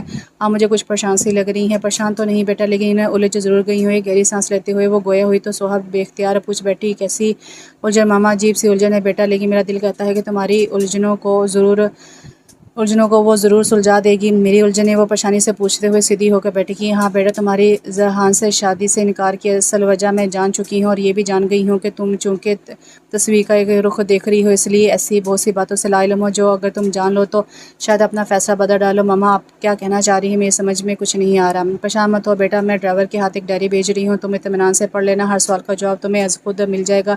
سارا بیگم اسے تسلی دیتے ہوئے بولی، ڈائری؟ کیسی ڈائری؟ ذرحان کی پرسنل ڈائری جو وہ ہمیشہ لاکر میں رکھتا ہے، مگر آج خدا جانے کیسے باہر رہ گئی۔ میں تو اتفاقاً اس کے کمرے کی صفائی اپنی نگرانی میں کروا رہی تھی جب زبیدہ نے مجھے سائڈ ٹیبل کے پاس سے گری ہوئی ایک میرون ڈائری اٹھا کر دی۔ میں تو اسے ایک طرف رکھنے ہی والی تھی، اچانک اس میں سے ایک تصویر نیچے گری اور میں یہ دیکھ کر حیران رہ گئی۔ وہ تصویر تمہاری تھی؟ تجسس کے ہاتھوں مجبور ہو کر جب میں نے وہ ڈائری کھولی تو مجھ پر وہ ہر بات آشکار ہوتی چلی گئی جو شاید صرف تم دونوں ہی جانتے تھے، بلکہ میرے خیال میں تو ایسی بہت سی باتیں ہیں جو تم بھی مس انڈرسٹینڈ کرتی تھی اور کرتی رہی، اس لیے میں وہ ڈائری تمہیں بھجوا رہی ہوں۔ مجھے یقین ہے کہ اسے پڑھنے کے بعد تم ضرور اپنے فیصلے پر نظر ثانی کرو گی۔ دیکھیں ماما، اب جب کہ آپ سب کچھ جان چکی ہیں تو یہ بات بھی جان لیں کہ میں ذرحان سے سوہا بیٹا پلیز، تم کچھ بھی کہنے سے پہلے میری خاطر صرف ایک بار وہ ڈائری سکون سے بیٹھ کر پڑھ لو۔ اس کی بات کاٹتے ہوئے التجائی انداز میں گویا ہوئی تو سوہا ایک گہری سانس لے کر رہ گئی۔ جی ٹھیک ہے ماما، آپ بھجوائیں، میں اسے پڑھ لوں گی۔ تھینک یو بیٹا، لیکن اس بات کا خاص خیال رکھنا کہ کسی اور کو اس معاملے کی بھنک تک نہ پڑے۔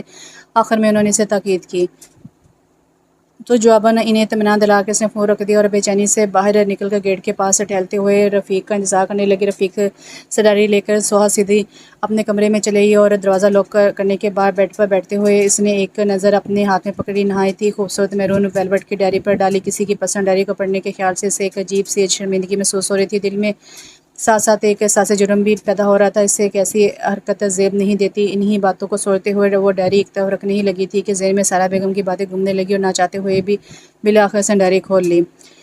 پہلا صفحہ پرسنل ڈیٹا کا تھا، جسے نہایت ہی خوبصورت ہینڈ رائٹنگ میں فل کیا گیا تھا، اور اس سے اگلا صفحہ ایونٹس ٹور ممبر کا تھا۔ ان پر ایک سرسری نگاہ ڈالنے کے بعد جو ہی اس نے اگلے چند صفحات پلٹے، اس کی نظر ایک صفحے پر ٹھہر گئی۔ صفحے کے درمیان ایک خشک کیا ہوا سرخ گلاب رکھا تھا اور تاریخ اس پر انہی دنوں کی درج تھی جب وہ نئی مائیگریٹ ہو کر کراچی یونیورسٹی میں آئی تھی۔ سوہا نے بے اختیار پھول ایک طرف رکھتے ہوئے تحریر پر نظر ڈالی۔ 25 اگست 2004۔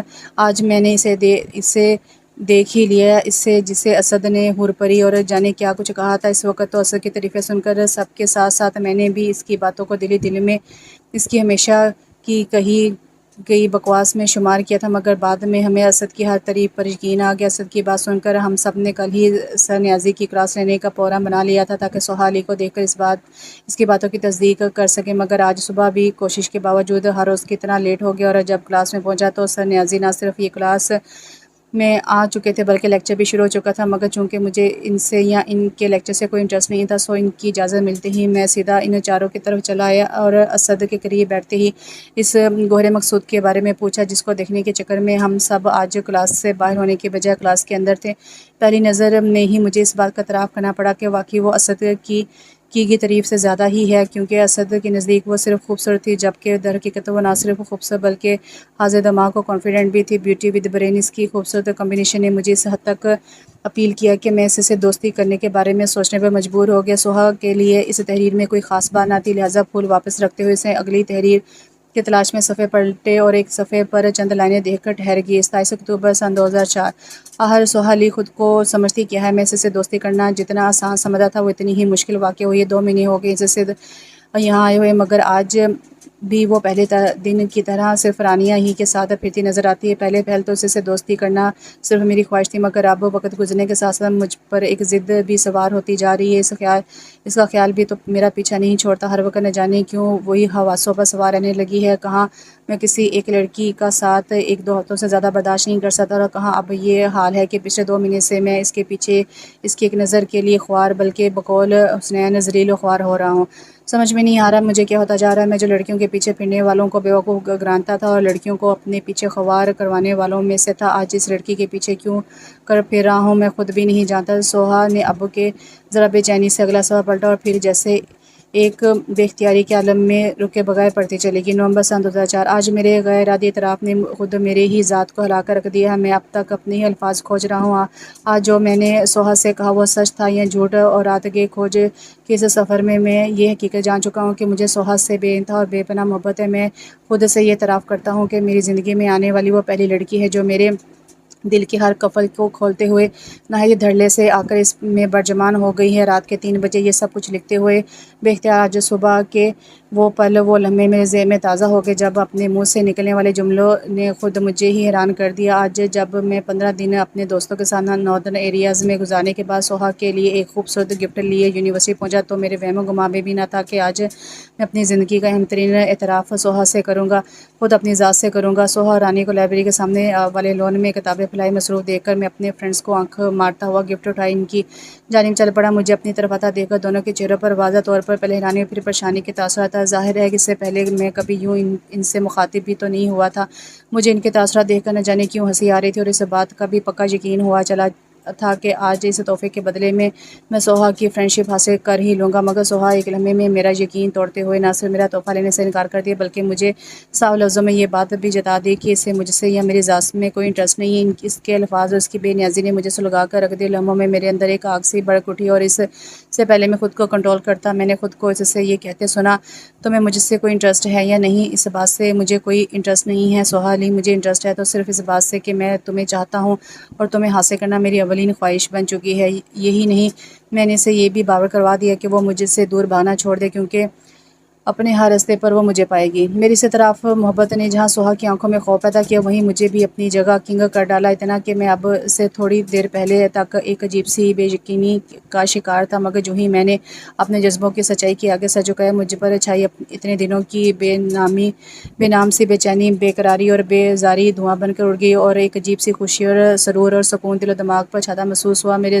ذات اور ان لمحوں میں اتنی خوبصورت احساس سے دوچار ہو رہی ہے کہ میں اس احساس کو لفظوں میں ڈھالنے سے قاصر، اور مجھے یقین ہو چلا ہے کہ جس جذبے نے مجھ جیسے لاپرواہ فلرٹی سے اپنا آپ منوا لیا، وہ سوہا کے دل کو بھی اپنی پہچان آپ ہی کروا ڈالے گا۔ اس کے ملنے کی کیفیت اب تک یاد ہے مجھ کو جیسے صحرا سے گزرا ہوا گھنا کالا بادل۔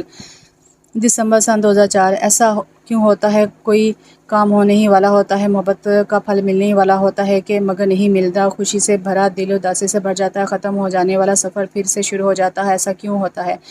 مجھے یقین نہیں آ رہا کہ قسمت نے میرے ساتھ کیا کر ڈالا۔ بے خبری نے ایسا ظلمانہ وار کیا کہ اب مجھے پیاری ساری عمر پیاسی مچھلی کی طرح تڑپنا ہے اور لبوں سے اف تک نہیں کرنا۔ کیا یہ ضروری تھا کہ بھری دنیا میں یہ سب کچھ میرے ساتھ ہی ہوتا؟ آخر میں ہی کیوں؟ میں اپنا درد، اپنا غم کیسے سناؤں، کس سے اپنے دل کے زخم دکھاؤں؟ کوئی مجھے نہیں سمجھتا، حتیٰ کہ وہ بھی نہیں جس کی ذات میرے انہیں دکھوں کا عنوان ہے، جو مجھ سے اور میرے جذبوں سے اتنا انجان ہے کہ اسے معلوم ہی نہیں کہ اس کی محبت زرہان افندی کو اندر ہی اندر دیمک کی طرح چاٹ گئی ہے۔ اس کے نزدیک میرے پرخلود جذبے ایک دھوکے اور جھوٹ سے زیادہ اہمیت نہیں رکھتے، جبکہ میری ذات کی تو شاید اس کے نزدیک اتنی بھی اہمیت نہیں۔ جب ہی تو اس نے میرے ہی بھائی سے منگنی رچا لی، یہ جانے بغیر کہ اس کے اس عمل سے میری ذات زندہ درگور ہو گئی ہے۔ اے میرے اللہ، کیا محبت کرنا اتنا بڑا جرم ہے؟ اس کی پاداش میں انسان کو جیتے جی سولی پر چڑھانا پڑے؟ اگر ہاں تو مجھے معاف کر دے میرے مولا، مجھے ایک موقع اور دے کہ میں سوہا کو اپنی محبت کا، اپنے جذبوں کا یقین دلا سکوں، اسے بتا سکوں کہ اس کی ذات سے دل لگی کرتے کرتے میں حقیقت میں اپنے دل کو لگا بیٹھا ہوں۔ اے میرے رب، تو مجھے محبت کی اس جنگ میں جو ابھی میں نے لڑی بھی نہیں کیسے برداشت کر سکتا ہوں؟ میرے حال پر ترس کھا میرے لیے میرے اللہ، مجھے اس آنے والی آزمائش سے بچا لے۔ 8 مئی سن 2005۔ ابھی کچھ دیر پہلے میرے ماما ماما میرے کمرے سے روتی ہوئی چلی گئی، مگر میں اپنی جگہ اتنا بے بس و مجبور ہوں کہ چاہتے ہوئے بھی ان کی بات نہیں مان سکتا، کیونکہ ان کی بات ماننے کا مطلب ہے زیادہ سے زیادہ وقت گھر پر گزارنا، جبکہ مجھے گھر کے نام سے ہی وحشت ہونے لگتی ہے۔ ماما کا کہنا ہے کہ جس راہ پر میں چل پڑا ہوں وہ مجھے تباہ و برباد کر دے گی۔ ہائے میری بھولی ماں، انہیں کیا پتا کہ پہلے سے تباہ و برباد ہوئے شخص کو کوئی مزید کیا برباد کرے گا۔ میں تو اسی دن برباد ہو گیا تھا جب آج سے ٹھیک 1.5 ماہ پہلے سوہا اس گھر میں میری بھابھی بن کر آئی تھی، اور اب جو کچھ میں کر رہا ہوں وہ بس فرار حاصل کرنے کی ایک کوشش ہے، فرار جو خود سے، اپنی بے بسی سے اور اپنے ہی گھر سے جہاں وہ دشمن جہاں آ کر آباد ہو گئی ہے۔ اسے سنان کے ساتھ دیکھ کر میرا ضب جواب دینے لگتا ہے، شاید کم ظرف ہوں، مگر خدا گواہ ہے کہ اس سب کے باوجود میں خود چاہتا ہوں کہ وہ ہمیشہ خوش رہے، آباد رہے، کوئی دکھ اسے کبھی چھو کر بھی نہ گزرے، اس کی راہ میں آنے والی ہر آزمائش مجھ پر آ جائے راہ میں جانتا ہوں کہ اسے مجھ سے خوف محسوس ہوتا ہے کہ کہیں میں اس کی ہستی بستی زندگی اجاڑ نہ دوں۔ پاگل ہے وہ، یہ بھی نہیں جانتی کہ بھلا ایک اجڑا ہوا شخص کسی کو کیا اجاڑے گا، لیکن شاید اسے مجھ سے کچھ زیادہ ہی ڈر اور نفرت محسوس ہوتی ہے، اس لیے تو میری موجودگی میں بیزاری اس کے چہرے سے صاف عیاں ہونے لگتی ہے، اور میں چونکہ اس کی ذات کو مزید کسی امتحان میں نہیں ڈالنا چاہتا، اس لیے سارا دن گھر سے باہر رہتا ہوں۔ مجھے سے نفرت ہے، اس لیے اسموکنگ کرتا ہوں، ڈرنک کرتا ہوں، نائٹ کلبز میں جاتا ہوں تاکہ سب مجھ سے نفرت کرنے لگیں، اور بالکل اسی طرح مجھ سے دور بھاگے جیسے کہ وہ بھاگتی ہے۔ مجھے اجازت نہیں اس کو پکارنے کی جو گونجتا ہے لہو میں، سینے کی دھڑکنوں میں۔ 24 جون سن 2005۔ پچھلی بار جب یہ ڈائری بند کی تھی تو کبھی خواہ میں بھی نہیں سوچا تھا کہ جب اسے دوبارہ ہاتھ لگاؤں گا تو زندگی کے معنی ہی بدل چکے ہوں گے۔ سنان یوں خاموشی سے اور بالکل اچانک ہمیں چھوڑ کر چلا جائے گا، اس بات کا تو کبھی کسی نے تصور بھی نہیں کیا تھا۔ اس کے جانے کے بعد مجھے احساس ہو رہا ہے کہ وہ میرے لیے کیا تھا۔ کاش اس محبت کو جو آج اس کے لیے اپنے دل میں محسوس کرتا ہوں میں نے اس کی زندگی میں ہی پا لیا ہوتا تو آج یوں پچھتاوے کی آگ میں نہ جل رہا ہوتا۔ سنان کی بے وقت موت نے ہم سب کو جیتے جی مار ڈالا ہے۔ ماما اور پاپا کو تو جیسے چپ ہی لگ گئی ہے، جبکہ سوہا کی تو صحیح معنوں میں دنیا اندھیری ہو گئی ہے۔ میں نے خدا سے اس کی خوشیوں کی کتنی دعائیں مانگی تھی، مگر لگتا ہے میرا رب مجھ سے بہت ناراض ہے، جب ہی تو میری کوئی دعا قبول نہیں کرتا۔ لیکن اب میری پہلی اور آخری آرزو یہ ہے کہ میرے اللہ میری توبہ قبول فرمائے اور میرے پچھلے تمام گناہوں کو معاف فرماتے ہوئے مجھے اپنے ماں باپ کے حق میں نیک اور صالح اولاد بننے کی توفیق عطا فرمائے، ایک ایسی اولاد جس کے ہونے پر انہیں عمر بھر فخر ہو۔ 27 اکتوبر سن 2005۔ سوہا آج ایک بار پھر مجھے ٹھکرا دیا، گو کہ اس جواب کا مجھے پہلے ہی سے علم تھا، مگر پھر بھی اس کے انکار سے رگو جاں میں درد کی ایسی لہر اٹھتی محسوس ہوتی ہے کہ بے اختیار آنکھیں نم ہو چکی ہیں۔ مجھے پتا تھا کہ وہ میرا ساتھ کبھی قبول نہیں کرے گی، اور یہی وجہ تھی کہ ماما اور پاپا کے بے حد اصرار کے باوجود میں ان کی یہ دلی تمنا پوری کرنے سے ہچکچا رہا تھا، مگر کب تک؟ آخر مجھے ان کے آگے سرنگو ہونا ہی پڑا، اور نتیجہ وہی رہا جس کی مجھے امید تھی۔ لیکن اس مرتبہ مجھے اللہ، قسمت اور سوہا کسی سے کوئی گلہ نہیں، کیونکہ مجھے یقین ہو چلا ہے کہ ضرور مجھ سے ہی کوئی اتنا بڑا گناہ سرزد ہوا ہے جس کی پاداش میں میرا رب مجھے معاف کرنے اور میری سزا ختم کرنے کو تیار نہیں۔ میرے ساتھ جو ہو رہا ہے بالکل ٹھیک ہو رہا ہے، شاید میں اسی قابل ہوں۔ سوہا نے بے اختیار گہری سانس لیتے ہوئے ڈائری بند کر دی اور اپنی پیشانی اس پر ٹکاتے ہوئے آنکھیں موندی۔ لمحوں میں اس کا چہرہ آنسوں سے بھیگ گیا، بالکل اسی طرح جس طرح اس کا دل زرہان کی محبت میں بھیگ گیا تھا۔ یہاں وہ ایمان لے آئی تھی اس کی تڑپ پہ، اس کی بے پناہ محبت اور بے لوث چاہت پہ، اب اس سے یقین دلانا تھا اس شخص کو جو بے یقین ہو چلا تھا اپنی قسمت اور اپنی دعاؤں کی طرف سے۔ سوہا جس وقت حسن ویلا میں داخل ہوئی، شام کے 4 بج رہے تھے، ہر طرف سناٹا چھایا ہوا تھا۔ وہ چونکہ جانتی تھی کہ اس وقت سارا بیگم دعا کھا کر آرام کرتی ہیں اور حسن صاحب معمول کے مطابق اپنے دوستوں کی طرف نکل جاتے ہیں، اس لیے بنا کسی تردید کے وہ سیدھی زرہان کے کمرے کی طرف آ گئی، جس کے بند دروازے پر دستک دینے سے پہلے بے اختیار اس کے ہاتھ کپا گئے۔ دل الگ 100 میل کی رفتار سے حلقے میں دھڑکنے لگا۔ ایک لحاظ کو اس کا دل چاہا کہ واپس پلٹ جائے، مگر جوں ہی نظر بائیں ہاتھ میں پکڑی میرون ڈائری پر پڑی، اس نے اپنی ساری ہمت جمع کرتے ہوئے دروازے پر دستک دے ڈالی۔ یس کم ان۔ دستک کے جواب میں زرہان کی آواز آئی تو سوہا ڈائری والا ہاتھ دوپٹے کے اندر کرتے ہوئے دروازہ کھول کر کمرے میں داخل ہو گئی اور خاموشی سے زرہان کو دیکھنے لگی، جو آنکھوں پر بازو دھرے بیڈ پر دراز یقیناً کسی نوکر کی آمد کا منتظر تھا۔ کمرے میں خاموشی محسوس کرتے ہوئے زرہان نے جو ہی آنکھوں سے بازو ہٹا کر دیکھا، نظر سیدھی گرین کلر کے لباس میں کمرے کے وسط میں کھڑی سوہا پر پڑی۔ بے اختیار اس نے 2-3 بار پلکیں جھپکا کر سوہا کو دیکھا، ایسے جیسے اپنی آنکھوں پر یقین نہ آ رہا ہو اس کی اس کیفیت پر۔ سوہا نے بامشکل اپنی مسکراہٹ کو دبایا، جبکہ دوسری طرف چند لمحوں کی بے یقینی کے بعد زرہان ایک جھٹکے سے اٹھ بیٹھا۔ سوہا تم یہاں کیسے؟ خیر تو ہے؟ تیزی سے بیڈ سے اترتے ہوئے وہ اس کی طرف بڑھا، پریشانی اس کے چہرے سے ہی نظر آ رہی تھی۔ خیر ہو نا؟ آپ کے ہوتے ہوئے خیر ہو سکتی ہے بھلا۔ وہ تنزیہ مسکراہٹ کے ساتھ گویا ہوئی اور اس کے انداز پر زرحان کے دل میں ایک کسک سی اٹھی تھی۔ آنکھوں میں اخلت دکھ کے کالے بادل چھا گئے۔ بے اختیار ہی سوہا کو وہ بادل اپنے دل پر چھاتے ہوئے محسوس ہوئے۔ کیا میں جان سکتا ہوں میرا قصور کیا ہے؟ چہ خوب قصور بھی اب میں ہی بتاؤں؟ میں پوچھتی ہوں کیا ضرورت تھی مجھے اس قدر چاہنے کی؟ جی، زرحان حیرت سے اس کا چہرہ تکنے لگا۔ جی سوہا نے ہونٹوں پر شوخ مسکراہٹ سجاتے ہوئے جواب دیا۔ تو زرحان اس کے پل پل بدلتے انداز پر بے اختیار پریشان ہوتے ہوئے گویا ہوا۔ میں سمجھا نہیں۔ اب سمجھ میں آئے گا۔ سوہا نے جوں ہی اپنا بایاں ہاتھ دوپٹے سے باہر نکالا۔ زرحان کو حیرت کا شدید جھٹکا لگا۔ یہ تمہارے پاس کیسے پہنچی؟ کب اور کیسے کی بات کو رہنے دیں۔ آپ مجھے یہ بتائیں کہ کیوں میری بے رخی کے باوجود آپ نے مجھ سے اتنی بے لوث محبت کی؟ سوہا نے سنجیدگی اور دکھ اور تلافی کے ملے جلے جذبات کے زیر اثر سے دیکھتے ہوئے سوال کیا۔ تو زرحان کو اپنی سماعتوں پر شبہ سا ہونے لگا۔ کتنے ہی لمحے وہ سوہا کو ایک عالم بے خودی میں دیکھے گیا اور جب بے یقینی سے یقین تک کا سفر طے کر لیا تو بلا ارادہ شکوہ لبوں پہ مچل گیا۔ تو یقین آ گیا آپ کو میری محبت پہ؟ جی ہاں۔ کتنا؟ اس کی طرف جھکتے ہوئے شوخی سے پوچھا۔ خود سے بھی بڑھ کر سوہا نے چہرہ جھکاتے ہوئے شرما کر جواب دیا۔ تو زرحان اس کے انداز پر جھوم اٹھا۔ ارے یہ انداز تو آپ کا پہلے کبھی نہ تھا، اب ہو گیا ہے۔ کیوں؟ کیونکہ ہم تم ایک ہی اندازے سے سوچنے لگے ہیں، کچھ روشنے والوں کی طرح، کچھ منانے والوں کی طرح، خود ہی بدگمان سے ہم، خود ہی مہربان سے ہم، خود ہی بے یقین سے ہم، خود ہی پر یقین انداز، کچھ روشنے والوں کی طرح، کچھ منانے والوں کی طرح۔ اور اتنے خوبصورت اقرار پر زرحان اور روح کی گہرائیوں تک سرشار ہو کر مسکرا دیا۔ نکاح کے بعد جب زرحان نے کمرے میں قدم رکھا تو سرخ روسی جوڑے میں سجی گھونگھٹ نکالے بیڈ پر بیٹھی سوہا کو دیکھ کر اس کا دل بے اختیار دھڑک اٹھا۔ تو وہ آہستہ آہستہ چلتا ہوا اس کے قریب آیا اور بڑے قدرت سے اس کا گھونگھٹ اٹھایا۔ سوہا کی بھیگی اور شرمائی ہوئی آنکھوں نے زرحان کے دل پر ایسا سحر طاری کیا وہ کچھ دیر کے لیے ساکت رہ گیا۔ اس نے نرمی سے سوہا کے دونوں ہاتھ اپنے ہاتھوں میں لیے اور ان پر اپنے لب رکھ دیے۔ مجھے آج بھی یقین نہیں ہو رہا سوہا کہ تم واقعی میری ہو چکی ہو۔ میری برباد زندگی کو روشن کرنے کے لیے تمہارا بہت شکریہ۔ زرحان نے اس کی آنکھوں میں جھانکتے ہوئے انتہائی جذباتی انداز میں کہا۔ سوہا نے نظر اٹھا کر زرحان کے چہرے پر پھیلے سچے جذبوں اور محبت کی لہر کو دیکھا تو اس نے تمام خدشے اور باقی ایماندار جھجک ختم ہو گئی۔ اس نے زرحان کے ہاتھوں پر گرفت مضبوط کی اور مسکرا کر بولی، شکریہ تو مجھے آپ کا ادا کرنا چاہیے زرحان، جو آپ نے اتنی بے لوث محبت کی اور میری ہر بے رخی کو صبر سے برداشت کیا۔ مجھے افسوس ہے کہ میں نے آپ کو سمجھنے میں اتنی دیر کر دی، لیکن اب میں وعدہ کرتی ہوں کہ اپنی زندگی کا ہر لمحہ آپ کی محبت اور اس دیے ہوئے مان کے نام کروں گی۔